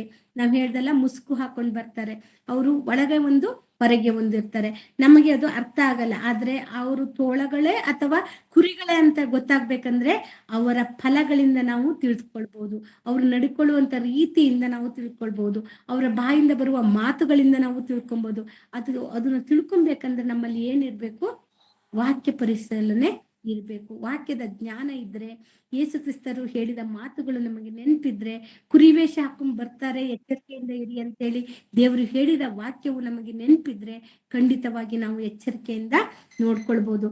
ಎಚ್ಚರಿಕೆ ತಪ್ಪಿದ್ರೆ ನಾವು ಭ್ರಷ್ಟಾತ್ಮನ ಕೈಗೆ ವಶವಾಗ್ತೀವಿ. ಈಗ ಉದಾಹರಣೆಗೆ ಬ್ಯಾಂಕ್ ಅಲ್ಲಿ ಕೋಟಾ ನೋಟ್ಗಳು ಬರ್ತಾವಲ್ವಾ, ಕೋಟಾ ನೋಟ್ಗಳು ಬಂದಾಗ ಅದು ನಕಲಿ ನೋಟ್ಗಳ ಅಸಲಿ ನೋಟ್ಗಳ ಅಂತ ಅವರಿಗೆ ಗೊತ್ತಾಗ್ಲಿಕ್ಕೋಸ್ಕರ ಬ್ಯಾಂಕ್ನಲ್ಲಿ ಕ್ಯಾಶಿಯರ್ಗಳಿಗೆ ಟ್ರೈನಿಂಗ್ ಕೊಡ್ತಾರೆ. ಟ್ರೈನಿಂಗ್ ಕೊಡಾಗ ಸಾವಿರಾರು ಕೋಟಾ ನೋಟ್ಗಳನ್ನ ತಂದ್ಬಿಟ್ಟು ಇದು ಹೀಗಿರುತ್ತೆ ಅಂತ ತೋರ್ಸಲ್ಲ. ಅವರು ಒರಿಜಿನಲ್ ನೋಟ್ಗಳನ್ನ ಅವರಿಗೆ ಮುಟ್ಟಿ ಅವರಿಗೆ ಟಚ್ ಮಾಡಿದ್ರೇನೆ ಅದು ಒರಿಜಿನಲ್ ಅಥವಾ ಡೂಪ್ಲಿಕೇಟ್ ಅಂತ ಗೊತ್ತಾಗ್ಬೇಕು. ಆ ರೀತಿ ಟ್ರೈನಿಂಗ್ ಕೊಟ್ಟಿರ್ತಾರೆ ಅವರಿಗೆ ನೋಟ್ಗಳನ್ನ ಪರಿಶೀಲನೆ ಮಾಡ್ಲಿಕ್ಕೆ. ಆಗ ಅವ್ರು ಏನ್ ಮಾಡ್ತಾರೆ ಅಂತ ಹೇಳಿದ್ರೆ, ಅವರು ನೋಟುಗಳನ್ನ ಮುಟ್ಟಿ ನೋಡಿರೋದ್ರಿಂದ ಅವ್ರಿಗೆ ಅಭ್ಯಾಸ ಮಾಡಿಸೋದ್ರಿಂದ ಒರಿಜಿನಲ್ ನೋಟ್ ಯಾವುದು, ಡೂಪ್ಲಿಕೇಟ್ ನೋಟ್ ಯಾವುದು ಅಂತ ಕೈಯಲ್ಲಿ ಮುಟ್ಬೇಕಾದ್ರೆ ಅವರಿಗೆ ಅಂಡರ್ಸ್ಟ್ಯಾಂಡ್ ಆಗುತ್ತೆ. ಅಂದ್ರೆ ಅವರು ಯಾರನ್ನ ತೋರಿಸಿರ್ತಾರೆ, ಒರಿಜಿನಲ್. ನಮಗೂ ಸಹ ಒರಿಜಿನಲ್ ಗೊತ್ತಿದ್ರೆ ಸುಳ್ಳು ಬೋಧಕರು ಯಾರು, ಸತ್ಯ ಬೋಧಕರು ಯಾರು ಅಂತ ಗೊತ್ತಾಗುತ್ತೆ. ಒರಿಜಿನಲ್ ತಿಳಿಬೇಕಾದ್ರೆ ನಾವೇನ್ ಮಾಡ್ಬೇಕು, ಈಗ ಬ್ರದರ್ ಅವರು ವಾಕ್ಯ ಹಾಕ್ತಾರಲ್ವಾ, ನಾವು ಅಪೊಸ್ತಲರ ಕೃತ್ಯಗಳು 17:26 ನೋಡ್ತೀವಲ್ವಾ. ಅವ್ರು ಏನ್ ಮಾಡ್ತಾರೆ, 17:11 ನೋಡ್ತೀವಲ್ವಾ, ಅವ್ರು ಬೆರುವ ಸಭೆದವರು ವಾಕ್ಯವನ್ನು ಪರಿಶೀಲನೆ ಮಾಡ್ತಾರೆ. ವಾಕ್ಯವನ್ನು ಪರಿಶೀಲನೆ ಮಾಡೋದ್ರಿಂದ ಏನಾಗುತ್ತೆ, ಇದು ಸತ್ಯನೋ ಇದು ಸುಳ್ಳು ಅಂತ ನಮಗೆ ಬೈಬಲಲ್ಲಿ ಇರುವುದನ್ನ ಹೇಳ್ರೋ ಇಲ್ದಿದ್ದು ಹೇಳಿದ್ರು ಅನ್ನೋದು. ಬೈಬಲಲ್ಲಿ ಪವಿತ್ರಾತ್ಮನ ವರಗಳು ಯಾವಾಗಿದ್ದು, ಪವಿತ್ರಾತ್ಮನ ವರ ಯಾವಾಗಿರುತ್ತೆ. ಬರೀ ಪವಿತ್ರಾತ್ಮನ ವರಗಳು 1ನೇ ಶತಮಾನದಲ್ಲಿ ಯಾರಿಗೆ ಮಾತ್ರ ಕೊಟ್ಟಿದ್ರು, ಅದೆಲ್ಲ ನಮ್ಗೆ ಗೊತ್ತಾಗ್ಬೇಕಂದ್ರೆ ಏನಾಗಬೇಕು, ಬೈಬಲ್ ಪರಿಶೀಲನೆ ಮಾಡ್ಬೇಕು. ಇಲ್ಲಿ ಕಳ್ಳ ನೋಟು ಒರಿಜಿನಲ್ ನೋಟು ಅಂತ ನೋಡೋದಕ್ಕೆ ಅವ್ರು ಮುಟ್ಟಿ ನೋಡಿದ ತಕ್ಷಣ ಅವ್ರಿಗೆ ಹೇಗೆ ಗೊತ್ತಾಗುತ್ತೋ, ಒಬ್ರು ಮಾತಾಡ್ತಾ ಇರುವಷ್ಟೊತ್ತಿಗೆ ಅವರು ಸುಳ್ಳು ಬೋಧಕರು ಅಥವಾ ಸತ್ಯ ಬೋಧಕರು ಅಂತ ನಮಗೆ ವಾಕ್ಯದ ಮೇಲೆ ಪರಿಜ್ಞಾನ ಇದ್ರೆ ಗೊತ್ತಾಗುತ್ತೆ. ನಾವು ಒರಿಜಿನಲ್ ತಿಳ್ಕೊಬೇಕು, ನಾವು ಒರಿಜಿನಲ್ ಮೇಲೆ ಕಾನ್ಸಂಟ್ರೇಟ್ ಮಾಡ್ಬೇಕು. ಒರಿಜಿನಲ್ ಕಂಪ್ಲೀಟ್ ಆಗಿ ಗೊತ್ತಿದ್ರೆ ಡೂಪ್ಲಿಕೇಟ್ ಬಂದಾಗ ಅದನ್ನ ನಾವೇ ತಿರಸ್ಕಾರ ಮಾಡ್ತೀವಿ. ಹಾಗಾಗಿ ನಾವು ಫಸ್ಟ್ ಒರಿಜಿನಲ್ ತಿಳ್ಕೊಳ್ಳೋಣ. ನಾವು ಡೂಪ್ಲಿಕೇಟ್ ಅನ್ನ ತಿಳ್ಕೊಳ್ಳೋದು ಹೇಗೆ ಅಂತ ಕಷ್ಟಪಡೋಕ್ಕಿಂತ ಒರಿಜಿನಲ್ ಯಾವುದು ಅಂತ ನಮಗ್ ಗೊತ್ತಿದ್ರೆ ಡೂಪ್ಲಿಕೇಟ್ ನಮಗೆ ಗೊತ್ತಾಗುತ್ತೆ. ಹೌದಲ್ವಾ? ಗೊತ್ತಾಗಲ್ವಾ? ಗೊತ್ತಾಗುತ್ತಲ್ವಾ? ಹಾಲು ಬೆಳ್ಳಗಿರುತ್ತೆ, ಸುಣ್ಣದ ನೀರುನು ಬೆಳ್ಳಗಿರುತ್ತೆ. ಎರಡನ್ನು ತಂದ್ಕೊಟ್ಟು ನನ್ನ ಕಣ್ಣಲ್ಲಿ ನೋಡ್ಬಿಟ್ಟೇನೆ ಹೇಳ್ಬೋದಲ್ಲ, ಹಾಲು ಯಾವುದು, ಸುಣ್ಣದ ನೀರು ಯಾವುದು ಅಂತೇಳಿ. ಹಾಗಾಗಿ ನಮಗೆ ಒರಿಜಿನಲ್ ಪ್ಯೂರಿಟಿ ಗೊತ್ತಿದ್ರೆ, ಒರಿಜಿನಲ್ ಗುಣಲಕ್ಷಣಗಳು ಗೊತ್ತಿದ್ರೆ, ನಮಗೆ ಡೂಪ್ಲಿಕೇಟ್ ಯಾವುದು ಅಂತೇಳಿ ಖಂಡಿತವಾಗಿ ನಾವು ತಿರಸ್ಕಾರ ಮಾಡ್ಬೋದು. ಹಾಗಾಗಿ ನಾವು ಎಚ್ಚರಿಕೆ ಇರಬೇಕು. ನಮಗೆ ಎಲ್ಲವನ್ನು ಏನು ಅದನ್ನ ಮುಟ್ಟಿ ನೋಡ್ಬೇಕಾಗಿದ್ದಿಲ್ಲ. ಪ್ರತಿ ಒಂದು ಮಾತಿನಲ್ಲಿ ನಮಗೆ ಒಳ್ಳೇದ ಕೆಟ್ಟದ್ದ ತಿಳ್ಕೊಬೇಕು. ಹಾಗಾಗಿ ನಮ್ಮ ಸಭಾಪಾಲಕರು ಹೇಳ್ತಾರೆ, ಎಲ್ಲರ ಬೋಧನೆಯನ್ನು ಕೇಳಿ, ಆದ್ರೆ ಸತ್ಯವನ್ನು ಹಿಡ್ಕೊಳ್ಳಿ. ನಾವು ಅಲ್ಲಿ ಹೋಗ್ಬೇಡಿ, ಇಲ್ಲಿ ಹೋಗ್ಬೇಡಿ, ಅದ್ ಮಾಡ್ಬೇಡಿ, ಇದ್ ಮಾಡ್ಬೇಡಿ ಅಂತ ಹೇಳಲ್ಲ. ಎಲ್ಲವನ್ನು ಕೇಳಿ, ವಾಕ್ಯವನ್ನು ಕೇಳಿ, ಅದ್ರ ಸತ್ಯ ಏನಿದೆ ಅದನ್ನ ಹಿಡ್ಕೊಳ್ಳಿ. ಸುಳ್ಳನ್ನು ರಿಜೆಕ್ಟ್ ಮಾಡಿ, ಯಾಕಂದ್ರೆ ಅದು ನಮಗೆ ಬೇಡ. ನಮಗೆ ಈಗ ವಿಷ ಹಾಕೋರು ಯಾರಾದ್ರೂ ಡೈರೆಕ್ಟ್ ಆಗಿ ಕಹಿ ಆಗಿರೋದು ಆ ಕರಿ ವಿಷಯನೇ ತಂದು ನೀವು ಕುಡೀರಿ ಅಂತ ಕೊಡ್ತಾರ? ವಿಷ ಹಾಕ್ಬೇಕು ಅಂತ ಇದ್ದರು ಇಲ್ಲ, ಪಾಯಸದಲ್ಲೋ ಹಾಲಲ್ಲೋ ಜ್ಯೂಸಲ್ಲೋ ಮಿಕ್ಸ್ ಮಾಡಿ ಕೊಡ್ತಾರೆ. ಯಾಕೆ? ಅದು ಸಿಹಿ ಆಗಿರ್ಬೇಕು. ಮೇಲ್ ಕೋಟಿಂಗ್ ನೋಡಿದ್ರೆ ಸಿಹಿ ಆಗಿರ್ಬೇಕು, ಒಳಗಾಗೆ ಕುಡ್ದಾಗ ತಾನೇ ಅದ್ರ ವಿಷಯ ಗೊತ್ತಾಗೋದು ನಮಗೆ. ಹಾಗೆ ಈ ಕಳ್ಳ ಬೋಧಕರು ಅಥವಾ ಸುಳ್ಳು ಹೇಳುವಂತವ್ರು ಅಥವಾ ಈ ದುರಾತ್ಮಗಳು ಸಹ ಹಾಗೇನೆ ಮೋಸ ಮಾಡುತ್ತೆ. ಮೇಲ್ಗಡೆ ನೋಡಿದ್ರೆ ನಮಗೆ ಪಾಯಸದ ರೀತಿ ಕಾಣುತ್ತೆ, ಸ್ವೀಟ್ ಇದೆ ಅಂತೇಳಿ ತಿಂದ್ಬಿಡ್ತೀವಿ. ಆದ್ರೆ ಅದು ಒಳಗೆ ಹೋದ್ರ ಮೇಲೆ ಅದು ವಿಷವನ್ನು ಕಕ್ಕುವಂತೆ ಮಾಡುತ್ತೆ. ಹಂಗಾಗಿ ನಾವು ಎಚ್ಚರಿಕೆ ಇರಬೇಕು. ಪ್ರತಿಯೊಂದು ವಿಷಯದಲ್ಲೂ ನಮಗೆ ಅವಗಾಹನೆ ಇರಬೇಕು. ಪ್ರತಿಯೊಂದು ವಿಷಯದಲ್ಲೂ ಸಹ ನಾವು ಎಚ್ಚರಿಕೆಯಿಂದ ಇರಬೇಕು. ಎಚ್ಚರಿಕೆಯನ್ನು ತಪ್ಪಿದ್ರೆ ನಮ್ಮನ್ನ ಎಲ್ಲರೂ ಸಹ ಮೋಸ ಮಾಡ್ಲಿಕ್ಕೆ ರೆಡಿಯಾಗಿ ನಿಂತಿರ್ತಾರೆ. ಹಾಗಾಗಿ ನಾವು ಎಚ್ಚರಿಕೆ ತಕೊಂಬಾರ್ದು. ಹಾಗಾಗಿ ನಾವು ಇದನ್ನ ನಾವು ಅರ್ಥ ಮಾಡ್ಕೊಂಡಿದೀವಲ್ವಾ. ಈಗ ನಾವು ಹೇಗೆ ಈಗ ನಮಗೆ ಗೊತ್ತಾಗಿದೆ ಪವಿತ್ರಾತ್ಮನು ಯಾರು, ದುಷ್ಟಾತ್ಮನು ಯಾರು, ಅವರ ಕಾರ್ಯಗಳೇನು ಅನ್ನೋದು ನಮಗೆ ಚೆನ್ನಾಗಿ ಗೊತ್ತಾಗಿದೆ. ಇನ್ನೊಂದ್ಸಲಿ ಕನ್ಕ್ಲೂಸ್ ಮಾಡ್ಕೊಂಡ್ಬಿಡೋಣ. ಪವಿತ್ರಾತ್ಮಗೂ ಮತ್ತು ದುಷ್ಟಾತ್ಮಗೂ ಇರುವ ವ್ಯತ್ಯಾಸವನ್ನು ಒಮ್ಮೆ ತಿಳ್ಕೊಂಡು ನಾವು ಇದನ್ನ ಪಾಠ ಭಾಗವನ್ನು ಮುಗಿಸೋಣ. ಬೇಗ ಮುಗಿಸ್ತೀನಿ. ಪವಿತ್ರಾತ್ಮನ ಕೆಲಸಗಳು ಹೇಗಿರುತ್ತೆ, ದುಷ್ಟಾತ್ಮನ ಕೆಲಸಗಳು ಹೇಗಿರುತ್ತೆ ಅಂತ ಒಮ್ಮೆ ನೋಡ್ಕೊಳ್ಳೋಣ. ಇದು ಯೋಹಾನ ಬರೆದ ಸುವಾರ್ತೆ 16ನೇ ಅಧ್ಯಾಯ 14ನೇ ವಾಕ್ಯವನ್ನು ಮತ್ತೊಮ್ಮೆ ಓದಿ. ಯೋಹಾನ ಬರೆದ ಸುವಾರ್ತೆ 16ನೇ ಅಧ್ಯಾಯ 14ನೇ ವಚನ. 16-14 ಹೌದು. ಆತನು ನನ್ನದರೊಳಗಿಂದ ತೆಗೆದುಕೊಂಡು ನಿಮಗೆ ತಿಳಿಸುತ್ತಾ ನನ್ನನ್ನೇ ಮಹಿಮೆ ಪಡಿಸುವನು. ಇಲ್ಲಿ ಪವಿತ್ರಾತ್ಮರು ಬಂದ್ರೆ ಯಾರಿಂದ ತಕೊಂತಾರೆ? ಯೇಸು ಕ್ರಿಸ್ತರ ಒಳಗಿಂದನೇ ವಾಕ್ಯವನ್ನು ತಕೊಂಡು ಅವರನ್ನೇ ಯೇಸು ಕ್ರಿಸ್ತರನ್ನೇ ಮಹಿಮೆ ಪಡಿಸ್ತಾರೆ. ಸತ್ಯದ ಆತ್ಮ ಯಾವಾಗನು ಯೇಸು ಕ್ರಿಸ್ತರನ್ನು, ತಂದೆಯಾದ ದೇವರನ್ನು ಮಹಿಮೆ ಪಡಿಸ್ತಾರೆ ವಿನಃ ಅವರು ಬೇರೆ ಯಾವುದು ಬೇರೆಯವರನ್ನ ಮಹಿಮೆ ಪಡಿಸಲ್ಲ ಅಥವಾ ಸ್ವಂತವನ್ನು ಹೆಚ್ಚಿಸ್ಕೊಳ್ಳಲ್ಲ. ಯಾವತ್ತಾದ್ರೂ ಪವಿತ್ರಾತ್ಮನು ತನ್ನನ್ನು ತಾನು ಹೆಚ್ಚಿಸಿಕೊಂಡಿದ್ ನೋಡಿದ್ದೀರಾ? ಅವರು ಯಾವತ್ತು ಬಂದ್ರು ಪವಿತ್ರಾತ್ಮರು ಯಾವಾಗಲೂ ಯೇಸು ಕ್ರಿಸ್ತರನ್ನು, ತಂದೆಯಾದ ದೇವರನ್ನೇ ಮಹಿಮೆ ಪಡಿಸ್ತಾರೆ. ಅದನ್ನ ನೋಡಿ ನಾವು ತಿಳ್ಕೊಬಹುದು ಇದು ಪವಿತ್ರಾತ್ಮ ಅಂತೇಳಿ. ಓಕೆನಾ? ಎರಡನೇದು ದುಷ್ಟಾತ್ಮ ಏನ್ ಮಾಡ್ತಾನೆ? ವ್ಯಕ್ತಿಯನ್ನು ಮಹಿಮೆ ಪಡಿಸ್ತಾರೆ. ದುಷ್ಟಾತ್ಮ ಏನ್ ಮಾಡ್ತಾನೆ? ವ್ಯಕ್ತಿಯನ್ನು ಮಹಿಮೆ ಪಡಿಸ್ತಾರೆ. ನಾವು ಮೊದ್ಲಗ್ನೆ ತೆಗೆದು ನೋಡಿದ್ವಿ. 2 ಥೆಸಲೋನಿಕ ಬರೆದ ಇದ್ರ ಬಗ್ಗೆ ಮಾತಾಡಿದೀವಿ ಅನ್ಸುತ್ತೆ. 2 ಥೆಸಲೋನಿಕ 2:9 ಒಮ್ಮೆ ತೆಗೆದು ನೋಡ್ರಿ. 2 ಥೆಸಲೋನಿಕ 2:9. ಆ ಅಧರ್ಮ ಸ್ವರೂಪನ ಪ್ರತ್ಯಕ್ಷತೆಯು ಸೈತಾನನ ಮಾಟಕ್ಕನುಗುಣವಾಗಿರುವುದು. ಅದು ಮೋಸಗೊಳಿಸುವ ಸಕಲ ವಿಧವಾದ ಮಹತ್ಕಾರ್ಯ, ಸೂಚಕ ಕಾರ್ಯ, ಅದ್ಭುತ ಕಾರ್ಯ ಇವುಗಳಿಂದಲೂ ದುರ್ನೀತಿಯ ಎಲ್ಲಾ ವಂಚನೆಯಿಂದಲೂ ಕೂಡಿ ನಾಶನ ಮಾರ್ಗದಲ್ಲಿರುವವರಿಗೋಸ್ಕರ ಸಂಭವಿಸುವುದು. ಓಕೆ, ಸಾಕು, ಥ್ಯಾಂಕ್ ಯು.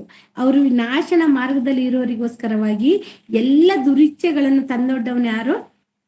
ದುರಾತ್ಮ. ಇಲ್ಲಿ ನಮಗೆ ಸಂಪೂರ್ಣವಾದ ನಾವು ಮೋಸ ಹೋಗ್ಬಾರ್ದು ಅನ್ನೋಕೆ ಪ್ರಭು ನಮ್ಮನ್ನು ಎಚ್ಚರಿಸ್ತಾನೇ ಇದ್ದಾರೆ. ಪ್ರಭು ಒಂದಲ್ಲ ಒಂದು ಎಚ್ಚರಿಸ್ತಾ ಇದಾರೆ. ಅದ್ರಲ್ಲೇ ನಮ್ಗೆ ಮೋಸ ಹೋಗ್ಬಾರ್ದು ಅಂದ್ರೆ ನಮಗೆ ಗೊತ್ತಾಗ್ಬೇಕಂದ್ರೆ ಅದರಲ್ಲಿ ಎರಡನೇ ಥೆಸಲೋನಿಕ 2ನೇ ಅಧ್ಯಾಯ 10ನೇ ವಾಕ್ಯವನ್ನು ಒಮ್ಮೆ ನೋಡಿ. 2:10. ಅವರು ಸತ್ಯದ ಮೇಲೆ ಪ್ರೀತಿಯನ್ನಿಡದ ಕಾರಣದಿಂದ ರಕ್ಷಣೆಯನ್ನು ಹೊಂದದೆ ನಾಶವಾಗುತ್ತಾರೆ. ಸಾಕು. ಸತ್ಯದ ಮೇಲೆ ಮನಸ್ಸಿಡದ ಕಾರಣ ರಕ್ಷಣೆ ಹೊಂದದೆ ನಾಶ ಆಗ್ತಾರೆ. ಯಾರು ಮೋಸ ಹೋಗ್ತಾರೆ ಅಂದ್ರೆ ಸತ್ಯದ ಮೇಲೆ ಇಲ್ಲದವರು. ಸತ್ಯ ಅಂದ್ರೆ ಯಾವುದು? ವಾಕ್ಯನೇ ಸತ್ಯ, ಹೌದಲ್ವಾ? ಯೇಸು ಸ್ವಾಮಿಯೇ ಸತ್ಯ, ವಾಕ್ಯವೇ ಸತ್ಯ. ವಾಕ್ಯದ ಮೇಲೆ ಪರಿಜ್ಞಾನ ಇಲ್ಲದೆ ಹೋದರು, ವಾಕ್ಯವನ್ನು ಪ್ರೀತಿಸದೆ ಹೋದ್ರೆ ನಾವು ಅಸತ್ಯವನ್ನು ಸತ್ಯ ಅಂತ ನಂಬ್ಕೊಬೇಕಾಗುತ್ತೆ ಅಲ್ವಾ? ವಾಕ್ಯದ ಪರಿಶೀಲನೆ ಮತ್ತು ವಾಕ್ಯದ ಮೇಲೆ ಪ್ರೀತಿ ನಮಗಿರ್ಬೇಕು. ವಾಕ್ಯವನ್ನು ನಾವು ಪ್ರೀತಿಸಿದ್ರೆ ಖಂಡಿತವಾಗಿಯೂ ನಾವು ದುಷ್ಟನ ಕ್ರಿಯೆಗಳನ್ನು ಅರ್ಥ ಮಾಡ್ಕೊಳ್ಳಿಕ್ಕೆ ಸಾಧ್ಯ. ದುಷ್ಟನ ಕ್ರಿಯೆ ಗೊತ್ತಾಗ್ಬೇಕಂದ್ರೆ ನಾವು ವಾಕ್ಯವನ್ನು ಪ್ರೀತಿಸ್ಬೇಕು, ವಾಕ್ಯವನ್ನು ಅಪ್ಪಿಕೊಳ್ಬೇಕು. ಬೈಬಲ್ ಬಿಟ್ಟು ನಮ್ಮ ಜೀವನ ಇಲ್ಲ. ಇದು ದೇವರ ಉಸಿರು, ದೇವರು ಬರೆದುಕೊಟ್ಟಂತಹ ಸತ್ಯವೇದವನ್ನು ನಾವು ಪ್ರೀತಿಸ್ಬೇಕು ಮತ್ತು ಆ ವಾಕ್ಯಗಳನ್ನು ನಮ್ಮ ಹೃದಯದಲ್ಲಿರ್ಬೇಕು. ಯಾವಾಗಲೂ ಅದರ ಪ್ರಕಾರವಾಗಿ ನಮ್ಮ ಜೀವಿತವನ್ನು ಇದ್ದಾಗ ನಮಗೆ ಹೊರಗಡೆಯಿಂದ ಮೋಸ ಬಂದಾಗ ನಾವು ಇದು ಮೋಸ ಅಂತೇಳಿ ತಿಳ್ಕೊಳ್ಲಿಕ್ಕೆ ಸಾಧ್ಯ ಆಗುತ್ತೆ. ಹಾಗಾಗಿ ನಾವು ವಾಕ್ಯವನ್ನು ಪರಿಶೀಲನೆ ಮಾಡಬೇಕು. ದುಷ್ಟನ ಮಾಡುವಂತ ಕ್ರಿಯೆಗಳು ಯಾವುದು ಅಂತ ಗೊತ್ತಾಗಬೇಕಾದ್ರೆ ನಮಗೆ ವಾಕ್ಯವನ್ನು ಪ್ರೀತಿಯಿಂದ ನೋಡಿದಾಗ ಮಾತ್ರನೇ, ವಾಕ್ಯವನ್ನು ಪ್ರೀತಿಸಿದಾಗ ನಮಗೆ ದುಷ್ಟನ ಗುಣಗಳು ಗೊತ್ತಾಗುತ್ತೆ. 2 ಪೇತ್ರ 2:3 ಒಮ್ಮೆ ನೋಡೋಣ. 2 ಪೇತ್ರ 2:3.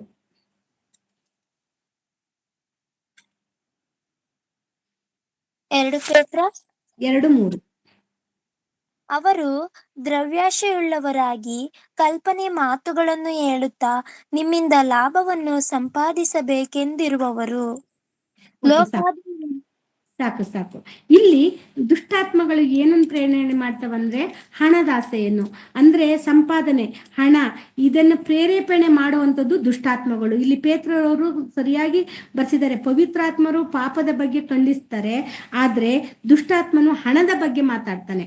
ಅವನು ಯಾವತ್ತು ಭೋಗಾಸೆಗಳ ಬಗ್ಗೆದಲ್ಲಿ, ನಿನಗೆ ಅಧಿಕಾರ, ಆಸೆ, ಮತ್ತೆ ನಿನ್ನ ಕಣ್ಣಿನ ಆಸೆ, ಬದುಕು ಬಾಳಿನ ಡಂಬದ ಬಗ್ಗೆದಲ್ಲಿ, ಅಥವಾ ನಿನಗೆ ಪಾಪದ ಕೃತ್ಯಗಳನ್ನು ಮಾಡಿ ನೀನು ಅದನ್ನ ಭೋಗಾಸೆಗಳನ್ನು ತೀರಿಸಿಕೊಳ್ಳು ಅನ್ನುವಂತ ಪ್ರೇರಣೆಯನ್ನು ಕೊಡುವುದು ಯಾರು? ದುಷ್ಟಾತ್ಮ. ಆದ್ರೆ ಪವಿತ್ರಾತ್ಮರು ಯಾವತ್ತು ಏನ್ ಬಗ್ಗೆ ಮಾತಾಡ್ತಾರೆ?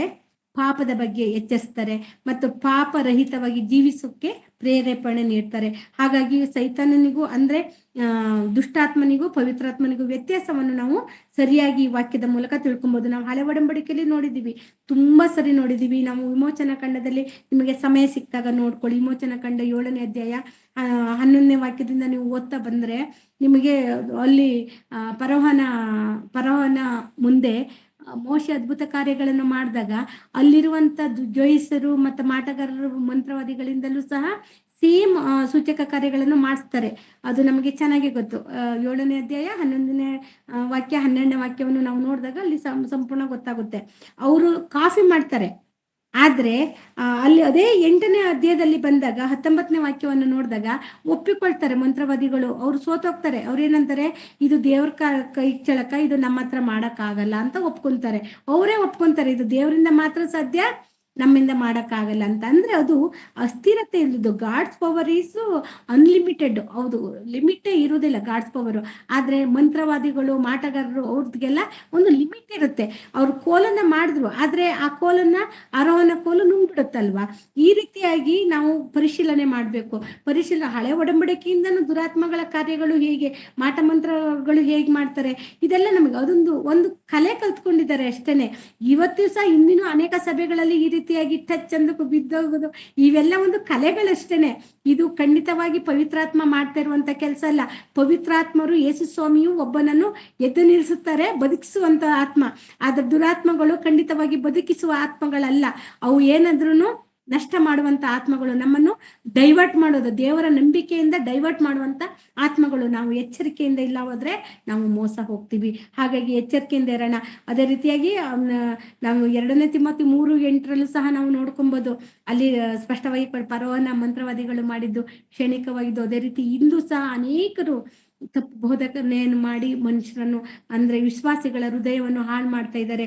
ಹಾಗಾಗಿ ನಾವು ಎಚ್ಚರಿಕೆಯಿಂದ ಇರಬೇಕು. ವಿಶ್ವಾಸಿಗಳು ನಾವು ಎಚ್ಚರಿಕೆಯಿಂದ ಇರಬೇಕು. ಅದು ಇನ್ನೂ ಉಳಿದ ಭಾಗವನ್ನು ನಾನು ಮುಂದೆ ಸಾಧ್ಯವಾದ್ರೆ ಮಾತಾಡ್ತೀನಿ. ಒಂದು ವಾಕ್ಯವನ್ನು ಓದಿ ಮುಗಿಸೋಕೆ ಇಷ್ಟಪಡ್ತೀನಿ. ಮತ್ತೇನು ಬರೆದ ಸುವಾರ್ತೆ 24ನೇ ಅಧ್ಯಾಯ 4ನೇ ವಾಕ್ಯವನ್ನು ಒಮ್ಮೆ ಓದಿ ಇದನ್ನು ಮುಗಿಸೋಣ. ಸಾಧ್ಯ ಆದ್ರೆ ನೆಕ್ಸ್ಟ್ ಇದನ್ನ ಭಾಗವನ್ನು ಕಂಟಿನ್ಯೂ ಮಾಡೋಣ. ಸಮಯವಾಗಿದೆ. ಮತ್ತೆ 24:4. ಯೇಸು ಅವರಿಗೆ ಉತ್ತರವಾಗಿ ಹೇಳಿದ್ದೇನೆಂದರೆ, ಯಾರಾದರೂ ನಿಮ್ಮನ್ನು ಮೋಸಗೊಳಿಸಾರು ನೋಡಿಕೊಳ್ಳಿರಿ. ಯಾಕೆಂದರೆ ಅನೇಕರು ಬಂದು ನನ್ನ ಹೆಸರನ್ನು ಎತ್ತಿಕೊಂಡು ನಾನು ಕ್ರಿಸ್ತನು ಎಂದು ಹೇಳಿ ಎಷ್ಟೋ ಜನರನ್ನು ಮೋಸಗೊಳಿಸುವರು. Thank you sister. ಈ ವಾಕ್ಯದ ಮೂಲಕ ಪ್ರಭು ನಮ್ಮನ್ನು ಎಷ್ಟೋ ಸಾರಿ ಎಚ್ಚರಿಸ್ತಾ ಇದ್ದಾರೆ, ಮತ್ತೆ ಮತ್ತೆ ಹೇಳ್ತಾ ಇದ್ದಾರೆ, ಎಚ್ಚರವಾಗಿರಿ, ಎಚ್ಚರವಾಗಿರಿ, ಎಚ್ಚರವಾಗಿರಿ. ಈ ಪವಿತ್ರಾತ್ಮ ನಮ್ಮ ಮುಸ್ಕಿನಲ್ಲಿ ಹೇಗೆ ದುಷ್ಟಾತ್ಮ ಕಾರ್ಯ ಮಾಡ್ತಾ ಇದ್ದಾನೆ ಅನ್ನೋದು ನಾವು ಇವತ್ತು ಎಷ್ಟೋ ಕಡೆ ನೋಡ್ತಾ ಇದ್ದೀವಿ. ಖಂಡಿತವಾಗಿ ನಾವು ಎಚ್ಚರವಾಗಿರ್ಬೇಕು. ನಮಗೆ ಸತ್ಯವನ್ನು ಬೇಕು, ನಮಗೆ ಸತ್ಯ ಬೇಕು. ನಮಗೆ ನಿತ್ಯ ಮಾರ್ಗಕ್ಕೆ ನಡೆಸುವವರು ಪವಿತ್ರಾತ್ಮರು, ಸತ್ಯ ಮಾರ್ಗದಲ್ಲಿ ನಡೆಸುವವರು ಪವಿತ್ರಾತ್ಮರು. ಯೇಸು ಕ್ರಿಸ್ತರು 2ನೇ ಬರೋಣದವರೆಗೂ ನಮ್ಮ ಜೊತೆ ಇದ್ದು ನಮಗೆ ಸಹ ನೆರಳಾಟದಿಂದ ಪ್ರಾರ್ಥನೆ ಮಾಡುವವರು ಪವಿತ್ರಾತ್ಮರು. ಆ ಪವಿತ್ರಾತ್ಮರನ್ನು ನಿಂದನೆ ಆಗದ ಹಾಗೆ ಅವರಿಗೆ ನಾವು ಮರ್ಯಾದೆಯನ್ನು ಕೊಡಬೇಕು, ದೇವರನ್ನು ಗೌರವಿಸಬೇಕು ಮತ್ತು ನಮ್ಮನ್ನು ಪವಿತ್ರ ಜೀವನದಲ್ಲಿ ನಾವು ನಡೆಸ್ಕೊಂಡು ಹೋಗ್ಬೇಕು. ಹೋಗ್ಬೇಕು. ಇದೆಲ್ಲ ಪ್ರೇರೇಪಣೆ ಕೊಡೋದು ನಮಗೆ ಪವಿತ್ರಾತ್ಮರು. ಅಶುದ್ಧಾತ್ಮರು ನಮ್ಮನ್ನು ಆ ರೀತಿಯಾಗಿ ನಡೆಸ್ಕೊಂಡು ಹೋಗಲ್ಲ. ಅಶುದ್ಧಾತ್ಮರು ನಮ್ಮನ್ನು ದಿಕ್ಕು ತಪ್ಪಿ ಬದಲಾಯಿಸ್ತಾರೆ, ದೇವರ ನಂಬಿಕೆಯಿಂದ ಬದಲಾಯಿಸ್ತಾರೆ. ನೋಡ್ಲಿಕ್ಕೇನೋ ಆರಾಧನೆನೇ, ನೋಡ್ಲಿಕ್ಕೇನೋ ಯೇಸು ಸ್ವಾಮಿ ಹೆಸರನ್ನೇ ಹೇಳ್ತಾರೆ, ಅಲ್ಲಿ ಉಪವಾಸ ನಡೀತದೆ, ಪ್ರಾರ್ಥನೆ ನಡೀತದೆ, ಎಲ್ಲ ನಡೀತದೆ. ಆದ್ರೆ ಅಲ್ಲಿ ನಡೀತಿರುವಂತ ಕಾರ್ಯಗಳು, ಅದ್ಭುತ ಕಾರ್ಯಗಳು, ಸೂಚಕ ಕಾರ್ಯಗಳು, ಮಹತ್ ಕಾರ್ಯಗಳು ಇವನ್ನೆಲ್ಲ ಮಾಡ್ತಾ ಇರ್ತವೆ. ಇದೆಲ್ಲ ನಿಂತು ಹೋಗಿದೆ. ಇದೆಲ್ಲ ಪೂರ್ಣ ನಮಗೆ ಗೊತ್ತು. ಇನ್ನು ಅದೊಂದು ವಾಕ್ಯವನ್ನು ನೋಡ್ಬಿಡೋಣ, ಯಾಕಂದ್ರೆ ಅದು ಪೂರ್ಣ ಆಗಲ್ಲ. ಇಲ್ಲಾಂದ್ರೆ 1 ಕೊರಿಂಥ 13ನೇ ಅಧ್ಯಾಯ 8-10 ವಾಕ್ಯವನ್ನು ಒಮ್ಮೆ ಓದ್ ನೋಡ್ರಿ. 1 ಕೊರಿಂಥ 13ನೇ ಅಧ್ಯಾಯ 8-10. 13:8-10. ಪ್ರೀತಿಯು ಎಂದಿಗೂ ಬಿದ್ದು ಹೋಗುವುದಿಲ್ಲ. ಪ್ರವಾದನೆಗಳಾದರೂ ಇಲ್ಲದಂತಾಗುವವು, ವಾಣಿಗಳು ನಿಂತು ಹೋಗುವವು, ವಿದ್ಯೆಯು ಇಲ್ಲದಂತಾಗುವುದು. ಅಪೂರ್ಣವಾಗಿ ತಿಳುಕೊಳ್ಳುತ್ತೇವೆ, ಅಪೂರ್ಣವಾಗಿ ಪ್ರವಾದಿಸುತ್ತೇವೆ. ಆದರೆ ಸಂಪೂರ್ಣವಾದದ್ದು ಬಂದಾಗ ಅಪೂರ್ಣವಾದದ್ದು ಇಲ್ಲದಂತಾಗುವುದು. ಸಾಕು ಸಿಸ್ಟರ್. ಇಲ್ಲಿ 10ನೇ ವಾಕ್ಯದಲ್ಲಿ ಕ್ಲೀನ್ ಆಗಿ ಹೇಳಿದ್ದಾರೆ, ಅಪೂರ್ಣವಾಗಿ ಪ್ರವಾದಿಸುತ್ತೇವೆ, ಆದರೆ ಸಂಪೂರ್ಣವಾದದ್ದು ಬಂದಾಗ ಅಪೂರ್ಣವಾದದ್ದು ಇಲ್ಲದಂತಾಗುವುದು. ಇಲ್ಲಿ ದೇವರು ಪವಿತ್ರಾತ್ಮನನ್ನು ಕಳಿಸಿರುವುದೇ ನಮಗೆ. ಇದು ನೆಕ್ಸ್ಟ್ ವಿಷಯದಲ್ಲಿ ಟಾಪಿಕ್ ಅಲ್ಲಿ ನಾವು ಕಂಟಿನ್ಯೂ ಮಾಡೋಣ ಯಾವಾಗಾದ್ರೂ, ದೇವರ ಕೃಪೆ ಇದ್ರೆ. ಏನಕ್ಕೆ ಬಂದಿತ್ತಂದ್ರೆ ವಾಕ್ಯಗಳನ್ನು ಸ್ಥಿರಪಡಿಸುವುದಕ್ಕೋಸ್ಕರ ಪವಿತ್ರಾತ್ಮನ ವರಗಳನ್ನು ಕೊಟ್ಟಿದ್ದು ಶಿಷ್ಯರಿಗೆ. ಆ ವಾಕ್ಯಗಳು ಕಂಪ್ಲೀಟ್ ಆದ ಮೇಲೆ, ಬೈಬಲ್ ಕಂಪ್ಲೀಟ್ ಆದ ಮೇಲೆ, ಅದು ಪೂರ್ಣಗೊಂಡ್ರ ಮೇಲೆ ಅಪೂರ್ಣವಾಗಿದ್ದು ಬಿದ್ದು ಹೋಗಿದೆ. ಅದು ನಮ್ಗೆ ಅನೇಕ ಸಾಕ್ಷಿಗಳಿದಾವೆ ಪೌಲನ ಜೀವನದಲ್ಲಿ, ಮತ್ತೆ ಪೇತ್ರನ ಮೂಲಕವಾಗಿ ನಾವು ತಿಳ್ಕೊಂಡಿದ್ವಿ. ಪೇತ್ರನ ಓಡಾಡ್ತಿದ್ದಾಗ ಅವ್ರು ನೆರಳು ಬಿದ್ದರೆ ಸಹ ವಾಸಿ ಆಗ್ತಾ ಇತ್ತು. ಅಷ್ಟೊಂದು ಪವರ್ಫುಲ್ ಆಗಿ ದೇವರ ಆತ್ಮ ನಡೆಸ್ತಾ ಇತ್ತು. ಅದೇ ರೀತಿ ಪೌಲನ ಮೈ ಮೇಲಿರೋ ಉಡಿ ವಸ್ತ್ರಗಳನ್ನು ಯಾರ ಮೇಲಾರು ಹಾಕಿದ್ರೆ ರೋಗಿ ವಾಸಿ ಆಗ್ತಾ ಇದ್ರು. ಅದು ಅಷ್ಟೊಂದು ಪವರ್ಫುಲ್ ಆಗಿತ್ತು. ಆದ್ರೆ ಅದೇ ಪೌಲನು ತಿಮೋತಿನಿಗೆ ಬರೆದ ಪತ್ರಿಕೆಯಲ್ಲಿ ನಾವು ನೋಡ್ತೀವಿ, ಯಾವಾಗಾರು ಸಮಯ ಇದ್ದಾಗ ನೋಡ್ಕೊಳ್ಳಿ. 1 ತಿಮೋತಿ 4:9 ಅಥವಾ ಅಲ್ಲ 5ನೇ ಅಧ್ಯಾಯ 23, 1 ತಿಮೋತಿ 5:23 ತಿಮೋತಿಯನಿಗೆ ಹೇಳ್ತಾರೆ, ನಿನಗೆ ಅಸ್ವಸ್ಥತೆ ಮತ್ತು ಅಜೀರ್ಣದ ಪ್ರಯುಕ್ತ ದ್ರಾಕ್ಷಿ ರಸವನ್ನು ಸ್ವಲ್ಪ ಸ್ವಲ್ಪ ಆಗಿ ನೀರಿನೊಂದಿಗೆ ತೊಕ್ಕು ಅಂತ ಹೇಳ್ತಾರೆ. ಯಾಕೆ? ಅವತ್ತು ಅವ್ರ ಹತ್ರ ಏನು ಪವರ್ ಇರ್ಲಿಲ್ಲ. ಅದಕ್ಕೋಸ್ಕರ ಪವಿತ್ರವಾದದ್ದು ಅಂದ್ರೆ ಪೂರ್ಣವಾಗಿದ್ದು ಬಂದಾಗ, ಸಂಪೂರ್ಣವಾಗಿದ್ದು ಬಂದಾಗ ಖಂಡಿತವಾಗಿ ಅಪೂರ್ಣವಾಗಿದ್ದು ನಿಂತು ಹೋಗುತ್ತೆ. ಹಾಗಾಗಿ ಪವಿತ್ರವಾಗಿದ್ದು ಮತ್ತು ಪೂರ್ಣ ಮಾಡ್ಲಿಕ್ಕೋಸ್ಕರವಾಗಿ ಪವಿತ್ರಾತ್ಮರು ವರಗಳನ್ನು ಕೊಟ್ಟಿದ್ರು ಅಪೊಸ್ತಲರಿಗೆ ಮತ್ತು ಶಿಷ್ಯರಿಗೆ. ಆದ್ರೆ ಅದೇ ರೀತಿಯಾಗಿ ಅದು ಮುಗಿದು ಹೋದ ಮೇಲೆ, ಸಂಪೂರ್ಣವಾಗಿ ಬೈಬಲ್ ನಮ್ಮ ಕೈಗೆ ಬಂದ ಮೇಲೆ, ಪೂರ್ಣಗೊಂಡಾದ ಮೇಲೆ ಆ ಪವಿತ್ರಾತ್ಮನ ವರಗಳು 1ನೇ ಶತಮಾನದಲ್ಲೇ ನಿಂತು ಹೋಗಿದೆ. ಇವಾಗ ಏನಿದ್ರೆ ವರ ಮಾತ್ರ ಇರುವುದು. ಅದು ದೀಕ್ಷಾ ಸ್ನಾನದ ಮೂಲಕ ಪ್ರತಿ ಒಬ್ಬರೊಳಗೂ ಪವಿತ್ರಾತ್ಮ ಬರ್ತಾನೆ. ಆ ಪವಿತ್ರಾತ್ಮರು ನಮ್ಮೊಳಗೆ ಇರ್ತಾರೆ. ನಾವು ಸಾಯುವವರೆಗೂ ನಮ್ಮೊಂದಿಗೆ ಇರ್ತಾರೆ. ಭೂಮಿ ಮೇಲೆ ಕ್ರಿಸ್ತನು 2ನೇ ಸಾರಿ ಬರೋಣದವರೆಗೂ ಅವ್ರು ಇರ್ತಾರೆ. ಅವರು ನಮ್ಮನ್ನು ಸತ್ಯದ ಆತ್ಮನು, ಅವರು ನಮಗೆ ಸಕಲ ವಿಷಯದಲ್ಲೂ ಸತ್ಯಕ್ಕೆ ನಡೆಸುವಾತರು. ಹಾಗಾಗಿ ನಾವು ಮೋಸ ಹೋಗೋದು ಬೇಡ. ಇವತ್ತು ಏನಾದ್ರೂ ಸೂಚಕ ಕಾರ್ಯ, ಅದ್ಭುತ ಕಾರ್ಯಗಳು ನಡೀತಾ ಇದೆ ಅಂದ್ರೆ ಇದು ದುಷ್ಟಾತ್ಮನ ಮಾಡುವ ಕಾರ್ಯಗಳು. ನೆನ್ಪಿಟ್ಕೊಳ್ಳೋಣ. ಖಂಡಿತವಾಗಿ ದೇವರಲ್ಲಿ ಬಲ ಇದೆ, ದೇವರಲ್ಲಿ ಶಕ್ತಿ ಇದೆ. ಖಂಡಿತವಾಗಿ ದೇವರು ಪ್ರಾರ್ಥನೆ ಮಾಡಿರೋ ರೋಗವನ್ನು ವಾಸಿ ಮಾಡೋದು ಆತನ ಚಿತ್ತ ಇದ್ರೆ ಆಗುತ್ತೆ. ಅನೇಕ ಮೆಡಿಸಿನ್ಗಳಿದಾವೆ, ರೋಗ ವಾಸಿ ಮಾಡ್ಬೋದು, ಆಪರೇಷನ್ ಮಾಡ್ಬೋದು, ಎಲ್ಲದಕ್ಕೂ ದೇವರು ಅರ್ಹತೆ ಕೊಟ್ಟಿದ್ದಾರೆ. ನಮ್ಮ ಪ್ರಾರ್ಥನೆ ಜೀವನದೊಂದಿಗೆ ಅದನ್ನು ಮಾಡಿದಾಗ ಪರಿಪೂರ್ಣ ಆಗುತ್ತೆ. ಯಾಕಂದ್ರೆ ಸಂಪೂರ್ಣವಾಗಿದ್ದು ಬಂದಾಗ ಅಪೂರ್ಣವಾಗಿದ್ದು ನಿಂತೋಗುತ್ತೆ. ಇವತ್ತು ಆ ಸೂಚಕ ಕಾರ್ಯಗಳು, ಅದ್ಭುತ ಕಾರ್ಯಗಳು ಏನು ಪವಿತ್ರಾತ್ಮನ ಮುಸುಕಿನಲ್ಲಿ ನಡೀತಾ ಇದೆಯೋ ಅದೆಲ್ಲ ತಪ್ಪು ಅನ್ನೋದನ್ನ ನಮ್ಮ ಮನವರಿಕೆಯಲ್ಲಿ ಇರಲಿ. ಖಂಡಿತವಾಗಿ ಇದನ್ನು ಎಚ್ಚರಿಕೆಯಾಗಿ ತಗೊಳ್ಳೋಣ. ಇನ್ನಾದ್ರೂ ನಾವು ಕ್ರೈಸ್ತರು ಬಲ ಹೊಂದೋಣ. ಬೈಬಲ್ ಸತ್ಯವೇದವನ್ನು ಕೊಟ್ಟಿದ್ದಾರೆ, ಅದನ್ನು ಪ್ರೀತಿ ಪೂರ್ವಕವಾಗಿ ಓದೋಣ. ನಮ್ಮನ್ನು ನಾವು ಬಲಪಡಿಸ್ಕೊಳ್ಳೋಣ, ನಮ್ಮ ಅನೇಕರನ್ನು ನಾವು ಬಲಪಡಿಸೋಣ ಅಂತ ಹೇಳುತ್ತಾ ಚಿಕ್ಕ ಪ್ರಾರ್ಥನೆಯೊಂದಿಗೆ ಮುಗಿಸ್ತೇನೆ. ನಮ್ಮನ್ನು ಬಹಳವಾಗಿ ಪ್ರೀತಿಸುವ ಪರಲೋಕದಲ್ಲಿರುವ ತಂದೆಯಾದ ದೇವರೇ, ನಿನ್ನ ಮಹೋನ್ನತವಾದ ನಾಮಕ್ಕೆ ಸ್ತೋತ್ರವಾಗಲಿ ಕರ್ತನೆ. ಇಲ್ಲಿವರೆಗೂ ಅಲ್ಪ ಮಾತುಗಳನ್ನು ಮಾತನಾಡುವಂತೆ ನನ್ನನ್ನು ನೀವು ಬಲಗೊಳಿಸಿದ್ದೀರಾ, ಅದಕ್ಕಾಗಿ ಸ್ತೋತ್ರ ಕರ್ತನೆ. ಹೌದು ಸ್ವಾಮಿ, ಇವತ್ತು ನಾವು ಮೋಸ ಹೋಗುತ್ತಿರುವುದು ಪವಿತ್ರಾತ್ಮನ ಹೆಸರಿನಲ್ಲಿ ಮುಸುಕು ಹಾಕಿಕೊಂಡು ಬಂದಿರುವ ದುಷ್ಟಾತ್ಮನ ವಂಚಿಸುತ್ತಿರುವುದಕ್ಕೆ ಮೋಸ ಹೋಗ್ತಿದ್ದಾರೆ. ಎಷ್ಟೋ ಜನ ಅದ್ಭುತಗಳ ಹಿಂದೆ ಓಡಿ ಹೋಗಿ ಅವರು ನಾಶನಕ್ಕೆ ತೆಗೆದುಕೊಂಡು ಹೋಗ್ತಾ ಇದ್ದಾರೆ. ಎಷ್ಟೋ ಸಭೆಗಳು ಕರ್ತನೆ ಅದನ್ನು ನಿರಾಕರಿಸಲು ರೆಡಿ ಇಲ್ಲ ಕರ್ತನೆ. ಅದು ಯಾತಕ್ಕಾಗಿ ಮಾಡ್ತಾರೆ ಅನ್ನೋದು ನಿನಗೆ ಗೊತ್ತಿದೆ ಅಪ್ಪ. ನಿನ್ನ ಮಕ್ಕಳನ್ನು ಬಲಗೊಳಿಸಪ್ಪ. ನೀನು ಪವಿತ್ರ ಗ್ರಂಥವನ್ನು ಕೊಟ್ಟಿದ್ದೀಯಪ್ಪ. ಆ ಗ್ರಂಥವನ್ನು ಓದಿ ಅದರ ಪ್ರಕಾರವಾಗಿ ನಮ್ಮ ಜೀವಿತವನ್ನು ನಡೆಯುವಂತೆ ನಮ್ಮನ್ನು ಕೇಳಿದ ಪ್ರತಿಯೊಬ್ಬರನ್ನು ಆಶೀರ್ವದಿಸು, ಬಲಪಡಿಸು. ವಾಕ್ಯವನ್ನು ಪ್ರೀತಿಸುವವರಾಗಿ ವಾಕ್ಯದ ಪ್ರಕಾರ ನಮ್ಮ ಜೀವಿತ ಇರಲಿ. ಪವಿತ್ರಾತ್ಮರು ಸತ್ಯವನ್ನು ನಾವು ಕೊಂಡಿದ್ದೀವಪ್ಪ. ಪವಿತ್ರಾತ್ಮನ ಪ್ರೇರಣೆಯಂತೆ ನಡೆಯುವಂತೆ ನಮ್ಮನ್ನು ಅನುಗ್ರಹಿಸು. ಪವಿತ್ರಾತ್ಮನ ಆತ್ಮವನ್ನು ನಮ್ಮೊಳಗೆ ಸ್ಥಿರಪಡಿಸು. ನಮ್ಮನ್ನು ಖಂಡಿತವಾಗಿ ನಡೆಸುವ ಆತನು ನೀವೇ ಆಗಿದ್ದೀರಾ. ಅದಕ್ಕಾಗಿ ಸ್ತೋತ್ರ ತಂದೆ. ಅಪ್ಪ ತಂದೆ, ಇಲ್ಲಿವರೆಗೂ ಮಾಡಿದ ಎಲ್ಲ ಪ್ರಾರ್ಥನೆ ವಿಜ್ಞಾಪನೆಯನ್ನು ಕೇಳಿದ್ದೀರಾ. ಅದಕ್ಕೋಸ್ಕರವಾಗಿ ಸ್ತೋತ್ರ ಮಾಡುತ್ತಾ ಅಪ್ಪ, ವಿಶೇಷವಾಗಿ ರಾಮಣ್ಣವರನ್ನು ಚೇತರಿಸಿಕೊಳ್ಳುವಂತೆ ಕೃಪೆ ಕೊಟ್ಟಿದ್ದಕ್ಕಾಗಿ ಸ್ತೋತ್ರ. ಇಮ್ಮಾನುವೇಲನವರನ್ನು ಮುಟ್ಟಿ ಬಲಪಡಿಸಿ ಕರ್ತನೆ. ಅದೇ ರೀತಿಯಾಗಿ ಸಿದ್ದಮ್ಮ ಸಿಸ್ಟರಿಗಾಗಿ ಪ್ರಾರ್ಥಿಸುತ್ತೇನೆ. ಅವರನ್ನು ಸಂಪೂರ್ಣವಾಗಿ ವಾಸಿಯಾಗುವಂತೆ ಕೃಪೆಯನ್ನು ಕೊಡಿ. ಅದೇ ರೀತಿ ಅನೇಕರು ರೋಗದಲ್ಲಿ, ಅನೇಕ ಸಣ್ಣ ಸಣ್ಣ ಅನಾರೋಗ್ಯದಲ್ಲಿದ್ದರೆ ಈ ಸೀಸನ್ ಅಲ್ಲಿ ಪ್ರಯುಕ್ತವಾಗಿ ಅನೇಕರು ಜ್ವರದಿಂದ ಮತ್ತೆ ಬಿಟ್ಟು ಬಿಟ್ಟು ಬರುವ ಜ್ವರಗಳಿಂದ ನರಳುತ್ತಿದ್ದಾರೆ, ಶೀತದಿಂದ ಅಥವಾ ಕೋಲ್ಡಿಂದವಾಗಿ ನರಳುತ್ತಿದ್ದಾರೆ. ಅನೇಕರು ಅನೇಕ ಸಮಸ್ಯೆಯಲ್ಲಿದ್ದಾರೆ. ಅವರನ್ನೆಲ್ಲರನ್ನು ಮುಟ್ಟಿ ಗುಣಪಡಿಸು. ಬಂದಿರುವ ಎಲ್ಲರನ್ನು ನಿನ್ನ ಹಸ್ತಕ್ಕೆ ಒಪ್ಪಿಸ್ತಾ ಇದ್ದೀನಿ. ಪ್ರತಿಯೊಬ್ಬರ ಅನಿವಾರ್ಯತೆ ಮತ್ತು ಅಗತ್ಯತೆಗಳ ಬಗ್ಗೆ ನಿನಗೆ ಗೊತ್ತಿದೆ ಕರ್ತನೆ. ಎಲ್ಲರನ್ನು ಬಲಪಡಿಸು. ನೀನೊಬ್ಬನೇ ಶಕ್ತನು ಕರ್ತನೆ. ಎಲ್ಲಾ ವಿಷಯದಲ್ಲೂ ನಿನಗೆ ಮಾತ್ರನೇ ನಾವು ಮೊರೆ ಹೊಕ್ಕುತ್ತೇವೆ. ನೀನೊಬ್ಬನೇ ಎಲ್ಲವನ್ನು ಮಾಡಲು ಸರ್ವಶಕ್ತನಾಗಿದ್ದೀಯ. ಸರ್ವಭೌಮತ್ವವು ನಿನ್ನಲ್ಲಿದೆ ಕರ್ತನೆ. ಅದಕ್ಕಾಗಿ ಸ್ತೋತ್ರ. ಈ ಎಲ್ಲಾ ಪ್ರಾರ್ಥನೆ ವಿಜ್ಞಾಪನೆಯನ್ನು ಕೇಳಿದ್ದಕ್ಕಾಗಿ ಸ್ತೋತ್ರ. ಯೇಸು ಕ್ರಿಸ್ತರ ಮುದ್ದಾದ ನಾಮದಲ್ಲಿ ಬೇಡಿ ಬಂದಿರುವೆ ನನ್ನ ತಂದೆಯೇ, ಆಮೇನ್. ತಂದೆಯಾದ ದೇವರ ಪ್ರೀತಿಯು, ಯೇಸು ಕ್ರಿಸ್ತರ ಕೃಪೆಯು ಹಾಗೂ ಪವಿತ್ರಾತ್ಮ ದೇವರ ಅನನ್ಯ ಸಹವಾಸವು ನಮ್ಮಲ್ಲಿ ಎಂದೆಂದಿಗೂ ನಿರಂತರವಾಗಿ ನಿತ್ಯವೂ ಇರಲಿ. ಆಮೇನ್. ಎಲ್ಲರಿಗೂ ಶುಭ ವಂದನೆಗಳು.